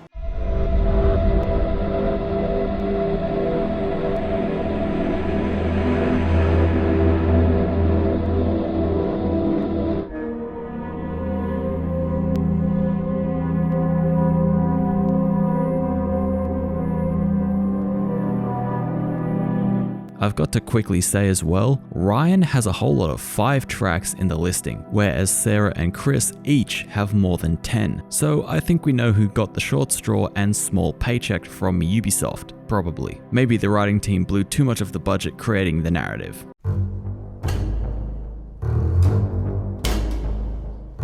Oh boy, there's a lot of stuff I don't like about this story. We begin by playing not as our core character in the larger majority of the runtime, but instead are forced to choose a prefabricated journey approved by Abstergo Entertainment, following the last days of Jacques de Molay, final Grandmaster of the Templar Order, who's unexpectedly had some soldiers on orders of the king rock out of nowhere to arrest and or kill everyone from his nightly home. But of course, you don't play this character. You play as a random soldier who's tasked with burying a book and very poorly hiding a sword. You get killed soon after this and witness a pretty cool cutscene if I'm being real, complete with involuntary immolation. Then we hard cut to the assassins hacking our gaming console and bombarding us with propaganda about how Abstergo is trying to hijack our brainy bits so they can reverse engineer the sequence of our collective genome to go back and basically rewrite all of history. So yeah, if you needed affirmation on who the bad guys were, you got it. The actual start of the narrative begins with you playing as a super young Arnaud Dorian, waiting around for his father Charles in the Palace de Versailles, where apparently there's some important business going down in 1776. Maybe some declaration across the sea got signed or something. At this palace, you meet Elise, an extremely bad influence on Arnaud, and arguably the reason he has a very early bout of being a little shit, and later on turns into an outright simpy idiot who can't recognize that the person manipulating him doesn't give that much of a fuck about what he wants. Anyway, because Arnaud is like a deer in headlights when he's around Elise, he kind of misses the fact that he was supposed to wait for his father. In the intervening moments, a former assassin turned Templar waltzes right up to Charles and kills him. If Arnaud had been a good boy and not a skirt chaser, his dad would probably still be alive. But hey, Ubisoft game. So of course, his sole caregiver is dead, and Elise's father, Monsieur de la Serre, yes, I'm pretty sure Monsieur is actually his first name, takes the boy in as his young ward, giving Arnaud a lifetime of opportunity to get into Elise's pants while they're still young and innocent before all that real world shit like their fathers being natural enemies rears its ugly head. Worry not, however, we're going to have a time jump instead to when Arnaud is a cocky as fuck adult, stealing back his father's watch that he lost in a card game. Considering he lost it in a card game, I wouldn't say Arnaud is overly attached to the last memory of his father.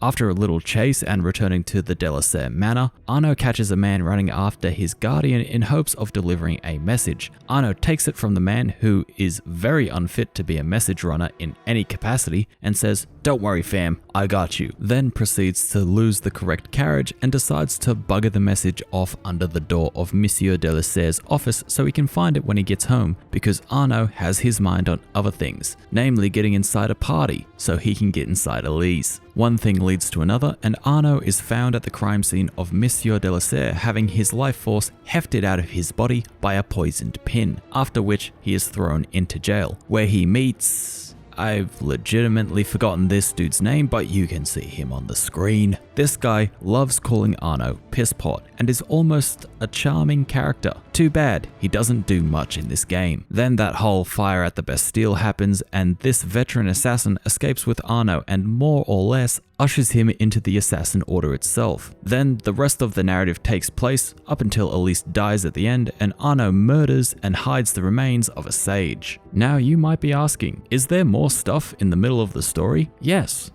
there is, but it doesn't amount to much more than a hit list of Templars and their agents that you make your way through on Arnaud's vainglorious path to revenge, which along the way he gets roped into protecting his best waifu and being used as a tool before he ultimately achieves nothing all that worthy of note and has no less than 2 pieces of Eden strapped to his waist. Here's the good parts of the story. The entire prologue in Versailles up until you are fully initiated into the Assassin's Brotherhood, the ending credits, and the epilogue in Franciard. Everything in between is mind-numbingly dull and borderline belongs in a different game. There's no ideological conflict between two parties, which is the core of Assassin's Creed in my opinion. There's barely any charm or character from Arnaud in the majority of missions. It's telling when Napoleon, who is on screen for a whole lot of 5 minutes, stands out to people more than the main character of the narrative. After the prologue, which I'll admit did sway me to liking Arnaud, Elise, and their little romance dynamic, the entire charm of the game leaves the building, and the occasional quip from Arnaud to try and rekindle that character didn't really do any favors for the overall feel of the story. For the first half of the narrative, you'll be guided around by the nose from target to target, all for the sole purpose of finding the people who killed de la Serre in the opening and getting revenge. Along that path, you'll run into a man who looks suspiciously like that Bart fellow from Black Flag. This is the guy who made the needle that killed Delasare, and he happily points you in the direction of a man named Lafreniere, the current Grand Master of Templars. Once he's dead, it's revealed that the next target of the remaining Templars is Elise, who Arno hasn't spoken to since becoming an assassin, even though he's had a few letters sent in from her in that time. Everything after this is more or less Arno being a complete manservant for Elise, because she is his queen and she wants some revenge. The toxicity of the relationship between Elise and Arno would give the producers of American reality TV a throbbing erection, because I haven't seen a stronger case in recent memory of such selfish manipulation. If your partner, someone who you've known for most of your life and have already agreed to help, actively ignores your advice and continuously belittles and sidesteps you to protect themselves, you need to get the fuck out. Even at the end of the game, after Arno has had his little breakdown and drunken rampage, after he's realized that Elise is just using him for her own ends when there's a bigger problem afoot, he still helps the red-headed soulless bitch. And she is so possessed with chasing ghosts that she is willing to sacrifice her lover and childhood friend for the chance at revenge, which ends up killing her. When I say bigger problems, I mean, in my mind, Elise being the only surviving member of the French Templars, or at least the Paris Templars, she should go into hiding and start harboring a new order to build up strength and fight off the traitors and assassins. But hey, let's fuck that off out the window to flail through the streets of Paris in hopes you might just run into the murderer of your father. Then tell the only friend you've got left in the city to fuck off because he'd rather save you and actually come up with a plan instead of running headlong after the murderer. Consequences and collateral damage be damned. While I'm on a rant, there's a moment at the lowest point of the narrative for Arno when he's exiled from the Brotherhood for going against orders while he was chasing down the active leader of the Templars, the only one not locked into this guy's scheme being Elise. Isn't the point of the assassins to oppose the Templars as they vie to control the masses? If that's the case, then the Paris Brotherhood is the most incompetent order of assassins I've seen. The truce they signed is very null and void, considering both men who agreed with the truce are dead, and the Templars are under completely different leadership at this point. But hey, this one person undermining our authority because we're too blind to see that the Templars very much have the high ground at this moment?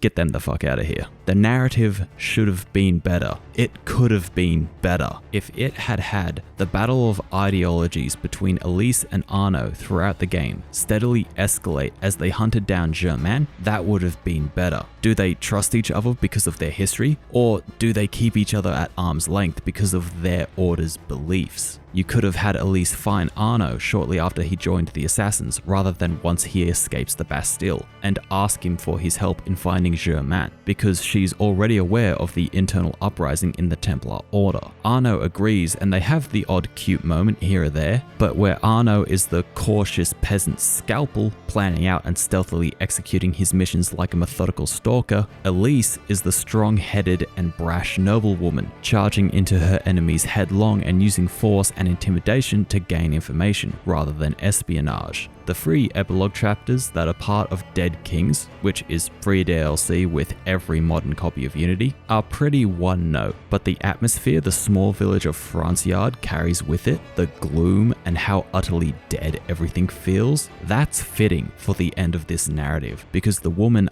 Arno was blindly in love with is dead. He's still trapped in that cage, to the point where he's chasing a cosplayer that looks like her. Arno is at the very end of his rope, and by the end of Dead Kings, he's grown a little bit as a character. He's moved on from Elise, and has taken on his responsibility as a master assassin of the Paris Brotherhood. The narrative is like high school, exciting when you start, extremely painful in the middle, and you couldn't be happier to see it finish. And it makes me bleed salt to think what this game could have been, what it should have been in the grander scheme of Assassin's Creed. So let's round up and I'll get my point of this entire part of the video out of the way.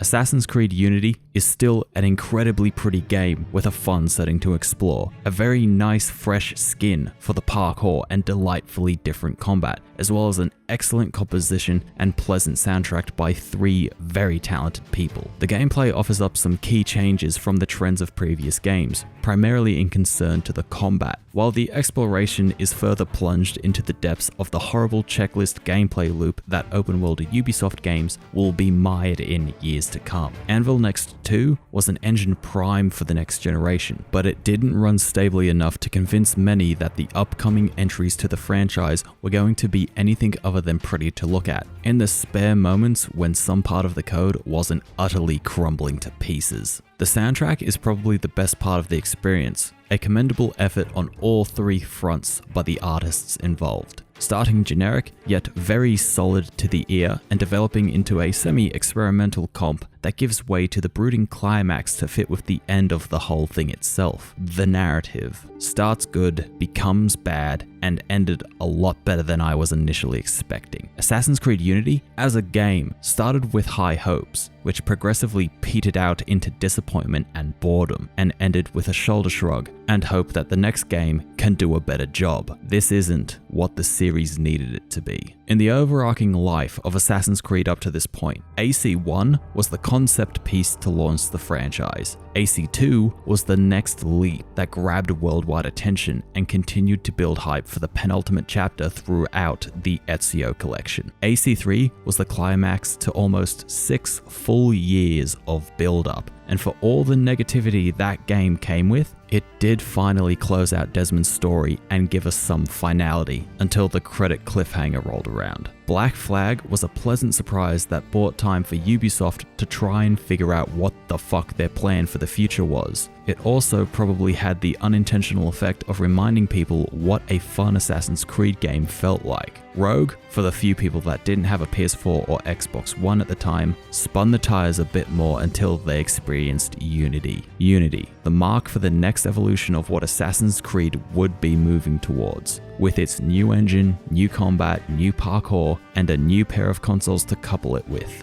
It should have been a repeat of the effect that AC 2 and 3 had on the franchise, to feel like that next natural step in the series to take it into becoming a truly great and polished series of action-adventure games. The next step in hopping through history battling the oppressors of humanity, Templar or otherwise. Instead, we got a half-baked game that ran poorly, broke half the time, with a poor narrative that got hopes up in the intro before dropping all expectation for a mindless hit list and a half-assed romance that couldn't have been much more toxic, and finally ending with a glorified whimper rather than a bombastic explosion like it needed. Unity is still fun to play, the soundtrack is still great, and when it's running properly, a beauty to behold at any time of day, from the numerous perches into the gorgeous city of Paris. And, in the opinion of some smug Australian prick on the internet, should have and could have been so much more. Thankfully, however, the sequel did regain something that was lost in the series at this point, at least a little bit, through one of its characters. All aboard the train to London. Have fun. Don't die.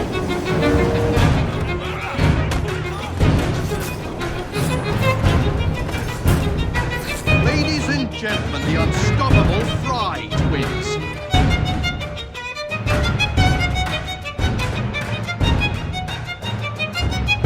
Assassin's Creed London Express was released in the prime year of 2015 during the month of October, right before the world started fucking itself over something hard. This entry, contrary to my belief of how these games normally switch between a B-team developer inside of Ubisoft like Sophia, before switching back to the big lads in Montreal for every other release, was this time palmed off to the lovely bunch of lads and lasses kicking around in Quebec, which is basically right next to Montreal. This being Quebec's first crack at the Ass Creed franchise, I can't say that hopes were too high for a quality game this time around. Part of this might have just been the headspace I was personally in when Syndicate first hit the market. In 2015, I was 19 years old. I had just finished school and genuinely didn't have much of a fucking idea of what I wanted to do with my life. So I turned into a lazy shit of a person, literally spending all day playing games and only moving for food or the toilet. Being that, in this state, I was whipping through games like they were were candy. Another Assassin's Creed game, as part of the yearly cycle, didn't register as much of a blip on the old gamerDAR as much as the series used to. Rather than throwing down a pre-order for the biggest edition of the game and eagerly biding my time for it to release, I kinda just bought the digital standard edition, played the opening missions, didn't think too much about it, and then just stopped playing. What I'm getting at is that this playthrough for this video is the first time I've really sunk my teeth into this game, and I gotta say, I was totally surprised. There's two primary things I find myself going to Assassin's Creed for in these adult years of mine: the satisfaction of the endgame loot and the history-rich world each game does a masterful job of showcasing in a way that previously was a pipe dream for a glutton of history like myself. Both of these things very much started waning in the more recent entries at this point. I didn't much care about the North Atlantic or the 7 Years' War because it just didn't interest me that much, and Rogue didn't help with showcasing why I should give a shit about the time and place to begin with. Plus, a lot of the endgame stuff is locked behind a tedious time game that will actively drag out the runtime in hopes of making the shit story even easier. Unity shot itself in the foot with setting itself in one of the two revolutions taught in most schools. I already knew the preceding events in broad strokes,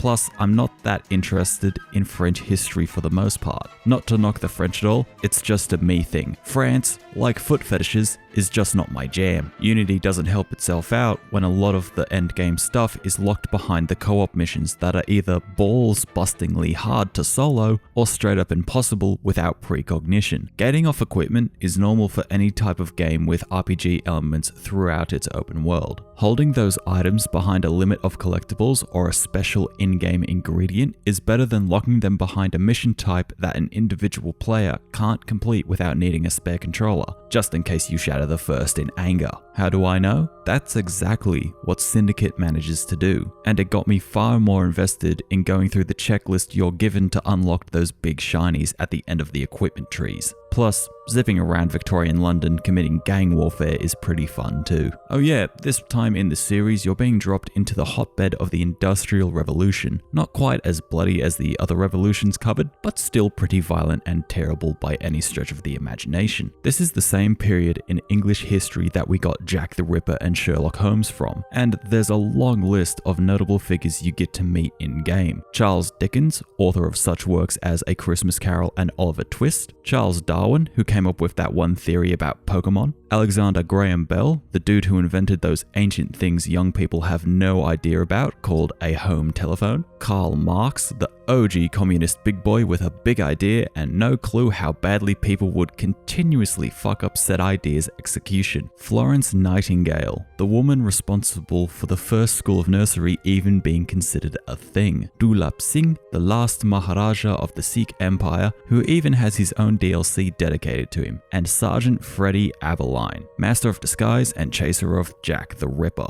and also someone called Queen Victoria. Not sure why she's important at all, might be because she's the longest reigning monarch in recorded history not named Elizabeth II. All of these people you get to meet over the course of your game, and if that sheer volume of notable names didn't tell you the importance of this time period, Jesus fucking Christ, you'd better strap in, because this Industrial Revolution is the reason we've got some very commonplace items in our world today. Like, you know, trains? Yeah, they weren't even a thing until this party started. The gaslighting that was very much symbolic of the time period also came about, as well as the large-scale production of a little thing called paper. Yes, paper did in fact exist before this period, but it was never produced at the scale seen in London. There was also this little thing called cement, as in the cement used to pave walkways along the road. Imagine that being invented in your lifetime, this solid ground matter that can't easily be broken. Then there's the steam machine that fueled the entire revolution into the upper limits of the stratosphere with changing the world at large and how it operated. For the sake of scale, this is an Audi R8, my dream car. With its mighty V10 engine, it can produce around 560 horsepower, with the beefier models hitting around 600. That's a pretty powerful engine we've got there. Now, let's compare that to one of the first steam machines invented. This is the Wolf model of stationary steam machine, capable of putting out, about 10,000 units of uncontained horsepower. Now consider that it only took the minds of the time 15 years to bump that number all the way up to 210,000. Yes, Steam is very fucking powerful. In the middle of this explosion of innovation and change in technology, there's still a secret war between two absolutely ancient secret societies out to murder one another. So let's talk about how they go about that, shall we?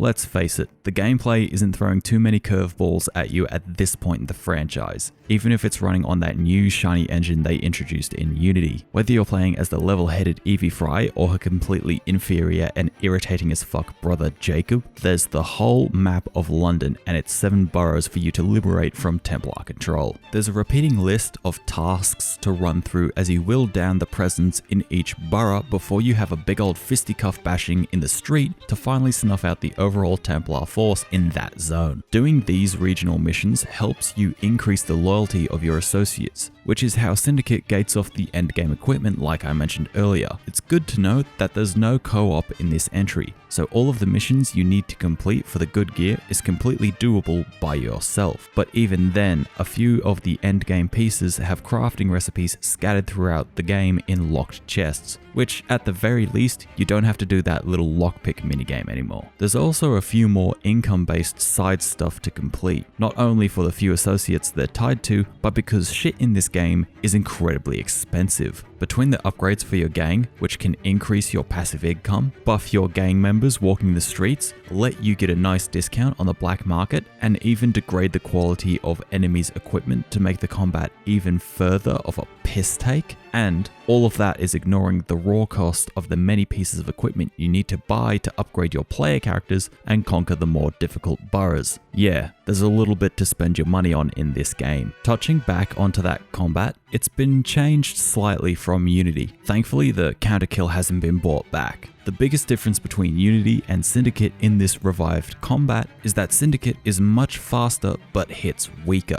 In Unity, it felt like every attack had massive wind up and impact. It'd take a metric age for Arno to land a blow, but at the same time, the enemies had plenty of telegraphing for you to parry their attacks and open up a window to deal some damage, as well as each individual type of enemy being varying levels of resilient. Syndicate is probably my favorite combat system in this series, not from the very first game. It has that delicate balancing act of making you feel like a killing machine, absolutely ripping through your enemies like a whirlwind of steel, which is very much the feeling a lot of people felt from the previous system of standing in a crowd and waiting for the action to come to you, but also making sure it's not a completely mindless slaughter. You've got to be on your toes to succeed in the more intense and numerous engagement the game throws your way. Syndicate doesn't give you an instant kill counter, it merely creates a window for you to deal some damage. Same goes for the bog standard guard break, as well as the gun dodge, which I found could be hit or miss with actually delivering a return shot like it's meant to. The balance comes from how fast the combat actually moves. It's pretty easy to catch the rhythm of combat and mow down the opposition, but in the larger groups, most notably in the fight clubs, maybe the ones that outlevel you a little, you need to be on your toes to finish that fight, unless you want to take an early nap in a pine box. There's an upgrade tree to help you deal more damage in combat for both characters, with Jacob, the bull-headed, if I punch it hard enough it'll solve the problem one of the group, being the ideal slugger of the pair, and the obvious choice for completing the fight clubs for a nice fat paycheck. Evie is the stealthier of the two and has a few unique upgrades that definitely play into that role for her. I just wish there was a bigger gap between the siblings because Jacob doesn't feel like he's all that disadvantaged at stealth aside from the damage his throwing knives do. In the same breath, Evie can go toe-to-toe just as well as Jacob can, just with a little bit less damage resistance. As far as weapons go, you can pick between the kukri, the cane sword, and the brass knuckles, all of which have different appearances and stats, some of which are a cheeky nod to a specific cult, and others just look really nice. There's also the firearms, as in full-blown, proper firearms that don't take a millennium to load, one of which looks similar enough to the Mauser C96 that I think it's worth mentioning, considering that before these things, a classic 6-shooter was your best bet in terms of self-defense of the ballistic kind.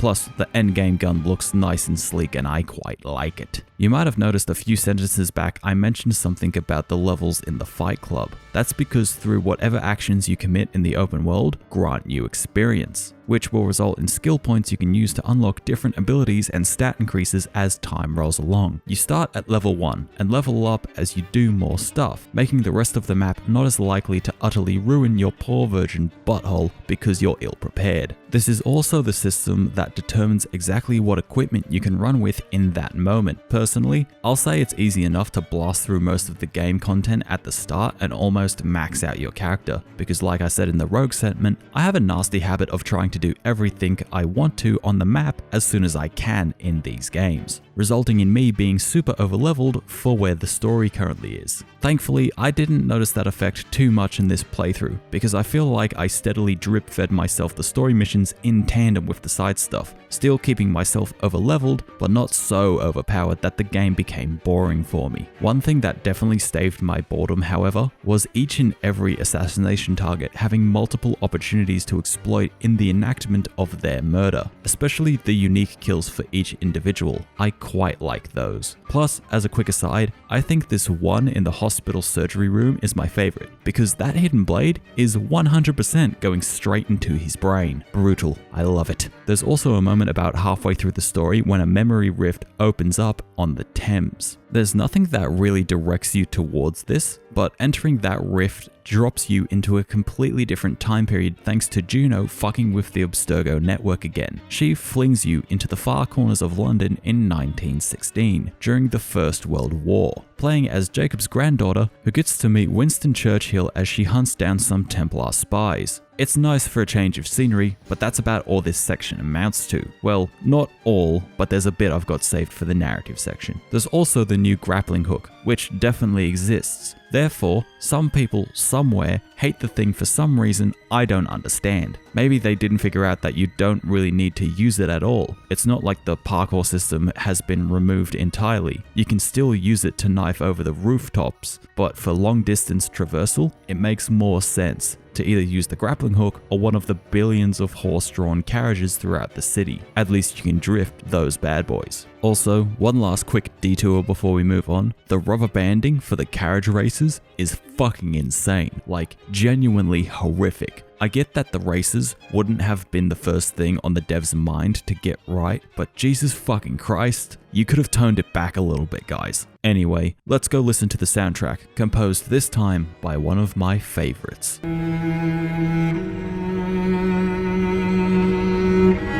The soundtrack for this jaunt through the shadier parts of London was composed by a man featured a few times before on this channel, Austin Wintory, who also composed for the Banner Saga games, which are all very near and dear to my heart. And I won't hesitate in saying that Austin has done marvelous work with the soundtrack here as well, amassing just over an hour and a half of some really consistent stuff in terms of quality. The composition leans really heavy in on the strings department, with a majority of the pieces being almost carried completely on their backs, which, going off my usual definitions of a great soundtrack, quite easily puts me in the time and place for this experience to unfold. The high pitch and tempo of the violins in the more climactic tracks is exactly what I expect from any sort of media set in Victorian London.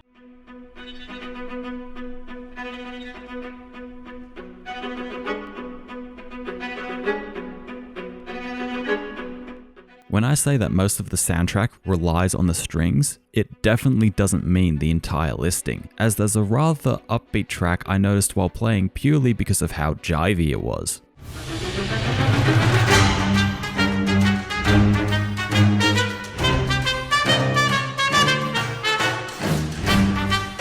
Off the top of my head, while we're running through this lovely soundtrack, I don't think there's a single OST in the franchise before this game, excluding the shanties from Black Flag and Rogue, that have quite this much singing involved. Not even just choral vocals that you can't quite catch, but genuine lyrics you could belt out at will. Dear loving friend, sorry to inform I will miss our rendezvous.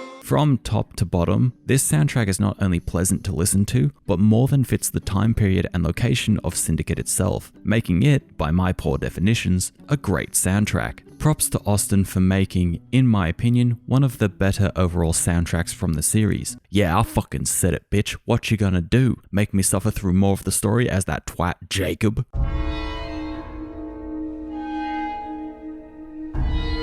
Alright, let's get the biggest part of the narrative I dislike out of the way first. Jacob Fry. This man is a smarmy little cunt who thinks he's funny. He doesn't even know what the fuck is going on, nor does he have any sense of direction to his process of killing people. See enemy, kill enemy. That's his thought process. The constant jokes spilling from his mouth every other second don't help his character at all. It makes him look like he has the mental capacity of a 12-year-old. Sure, he's the one going about killing all of the Templar higher-ups in the story, but that overall does more harm than good. Collapsing the English economy for a hot minute, derailing one of the major transport companies keeping the production of materials flowing, killing off one of the heads of medicine in the city, all just because they're Templars, which is fair enough, fuck them, but a bit of prep work to get an ally to the cause into a position where they could immediately take over their role would have made more sense. The assassins are the scalpel to the Templar's hammer, but Jacob is more like a blunt fire axe for all the collateral damage he causes. Evie, on the other hand, actually has some semblance of planning and tactical thought when she undertakes a mission, mainly to find the piece of Eden buried somewhere in London, this particular piece being known as the Shroud, apparently granting the wearer immortality with no ill effects at all. Evie is by no means an ideal character, however. A lot of her dialogue comes off as pretty bland, but she's more enjoyable as a character than Jacob in my mind. Plus her little back and forth with Henry Green is nice. But now I'm getting ahead of myself, we should start at the beginning. You still inhabit the modern day body of the same chump from Unity, using Abstergo's Helix system to piggyback into their network and create a backdoor for the assassins to view and sync the ones and zeros from your data stream in hopes of finding something valuable to use against the Templars and most notably Sigma Team, aka those two bastards from Rogue that strong arm a random into joining the Templar ranks or be dead. Bishop, the same handler you had in Unity, directs you to uncovering the data of the Fry twins, a brother and sister assassin duet who managed to hunt down the Shroud back in the late 1860s London. You hope to then feed this information to the field team currently in London, who, of course, is Sean and Rebecca, the only recognizable faces left from the original games that feel like they belong in a completely different lifetime. Jumping into the fun part of the experience that doesn't feel like a completely gutted and desecrated shell of its former implementations, you meet the lovely Fry twins, filled to the brim with sibling banter that almost makes me like them both, as well as a random assassin who is entirely meaningless after this opening section. Each Fry twin has their own section to show off the mechanics of the game itself and their personalities slightly. Jacob, like I said, is an irritant and mainly focuses on killing his target. The resulting train wreck and consequences be damned. Evie goes in having a full map of her target's location memorized and being the far stealthier of the two in general, but doesn't get too far before she sets off some rather large Tesla coils and causes the train yard she's under to have a bit of a mishap. After their collective success, they have a chat with No Name, who suggests they retreat to Crawley for the time being and wait for word from the Assassin Council. Based off how effective that council was in Unity, it's probably a good idea that they said stuff that and hopped on the next train to London. That being said, however, the twins don't actually have that much reason to go to London, aside from simply rebelling against the council a little. Every other game gave you a legitimate reason for the game to happen. Black Flag had Edward trying to bullshit his way into a large enough score to set himself up for life. Rogue had Shay fighting his former friends because he knew the damage they might cause if they blindly tamper with the precursor trees. Unity had Arno trying to avenge Monsieur Delaserre, and in the process being a simp for his childhood playmate. The only real motivation you have in Syndicate is a mere mention of a piece of Eden that might be somewhere in London, which is completely controlled by the Templars at this point. Arriving in London, you're shuffled through a few minor tutorials and eventually meet Henry Green, the last active assassin in London, probably because he's more of a logistics and behind the scenes assassin rather than a field operative like the Frys, leading you to swiftly liberate the first borough of Whitechapel, which ultimately results in you attaining a train hideout, which is the best home base of any game so far. You also acquire the means to the grappling hook, which must be considered a war crime in some people's minds, based off how much some people hate this not at all intrusive element. From here on in, the plot kinda breaks off between the twins. Evie hunts down the piece of Eden with Henry, and Jacob largely solos it, although he does have a fair bit of help from Freddy in hunting down and dismantling the established and well-operating Templar Order in London under the rule of Lord Crawford Starrick. Starrick is a completely ineffectual and boring villain. The only thing he's got on his side, apart from the unpredictability factor, is the classic villain mustache, which I've got to say is looking mighty sharp. Mwah. Too bad that Starrick never does anything that interesting, and only interacts with the player in the final moments of the story itself, then he dies. Also, Lucy Thorne, one of his more predominant allies, has the best moment in the entire game, and it probably wasn't supposed to make me laugh at all. Miss Fry shall be gutted. Soon enough.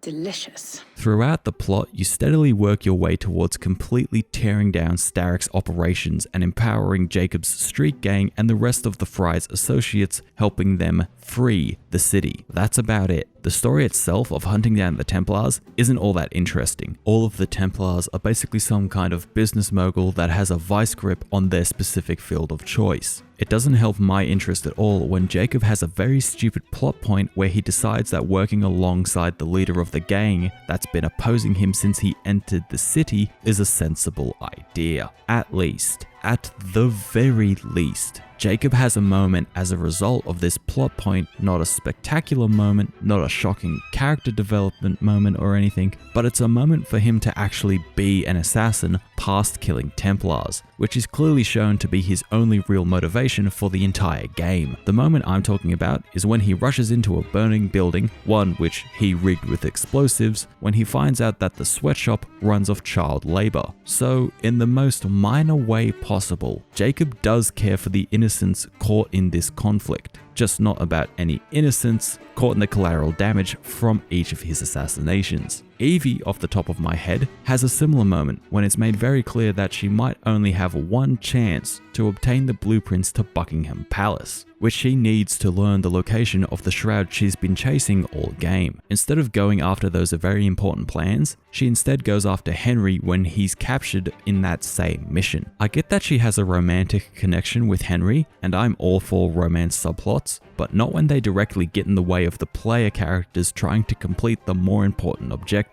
I'm sure Henry, as an assassin himself, would understand that Evie needed to go after those plans rather than saving him in that moment. Plus, it's not like Evie herself is completely incapable of a bit of sleuthing. I'm confident that she'd be able to easily track down Henry later on. Hell, I'd be willing to bet that Starrick would use him as a bargaining chip in the final sequence of the game so he could obtain the shroud. You'd end up at the same ending in half the time, and it'd be a bit more interesting, and that's one thing I can't call this story in broad strokes. Interesting. Sure, there's a moment here or there that I got a chuckle out of, and I thought it was fun to play through, or I found a moment interesting because of the historical figure involved in it, but the narrative itself isn't that great. It's also not the worst in my mind. That would belong to Rogue, and it's a lot more enjoyable than Unity's fumbling through the dark. At least, both of the characters have spoonfuls more personality than Arno, even if I find Jacob to be more annoying than a bee stinger in my left nut. The narrative is tolerable, even enjoyable in parts, but it's far from the best the series has had, and in this chunk of the franchise, it only takes a modest second place, with the gap to first being an entire star system. One contributing reason to that large gap between first and second would be a little plot point that was actually the driving force behind the last few entries, that being the Sage. Black Flag and Unity let us know that the Sage is the continuous reincarnations of Juno's old lover from ages ago. He's a pretty big player in both of those games, and it's been shown that he definitely appears in a few areas of history. But in Syndicate, that Sage arguably the driving plot point for this group of AC games, is reduced to a bit of side content that you mightn't even see. In this side content is where you get a few visits from Juno, who basically taunts the player directly. Then you unceremoniously off her lover in 1916 like he wasn't the literal plot critical character in Black Flag and the final notable enemy in Unity. I don't know what the writers at Ubisoft are smoking, but clearer communications on the overall plot threads between each game needs to happen if they want any hope of a semi-coherent plot like the first generation of the games gave us with the Desmond saga. Let's wrap this shit up in a pretty little bow. I've talked for plenty long enough.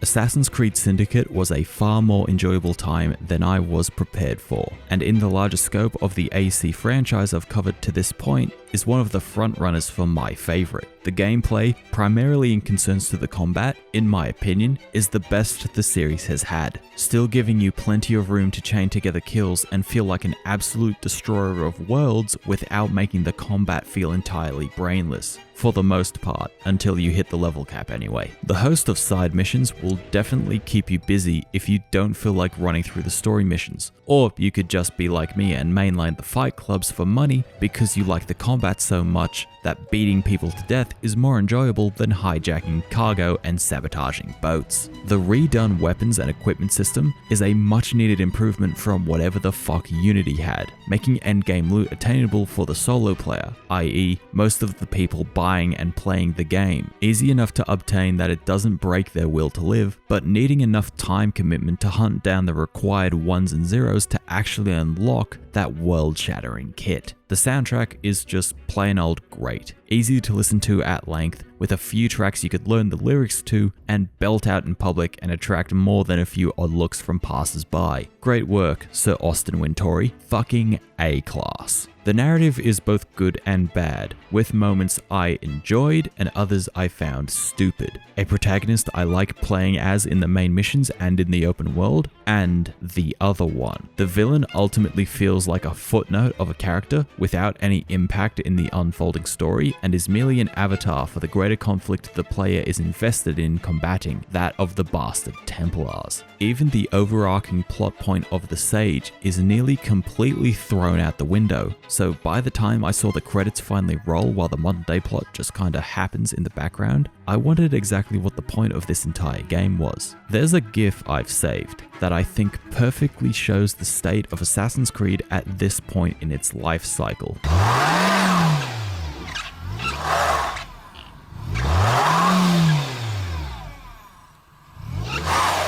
There's still good reasons to play these games, past them occasionally being fun. I've even got my reason for nabbing a copy at work every time a release comes around. But you'll have to wait on the final part of this little mini-series of mine to find out that exact reason. Part of that reason, however, is shown to spectacular effect in the coming entries of the franchise, because to discover why something is the way it is, you've got to go all the way back to the very start.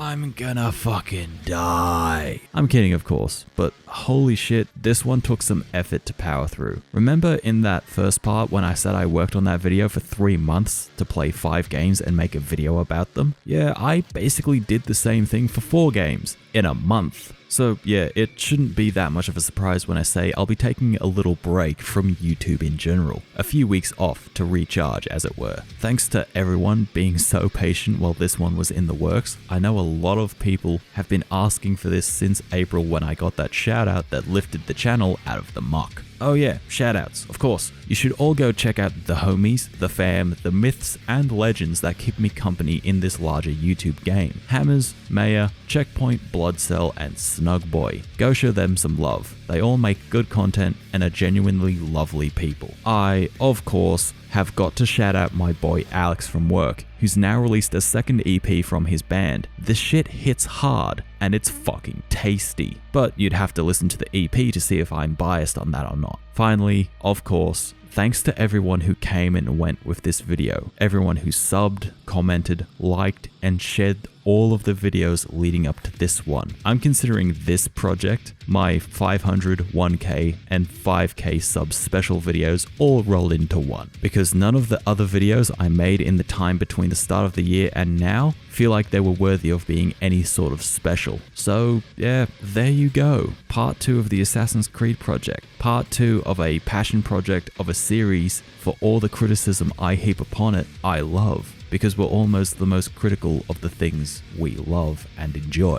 I hope you enjoyed the video, my lovely brethren. Thanks for sticking around this long. I have been the infamous Sir Hellfire. You are my lovely brethren. I'll see you when I see you. Stay safe until then. Ciao.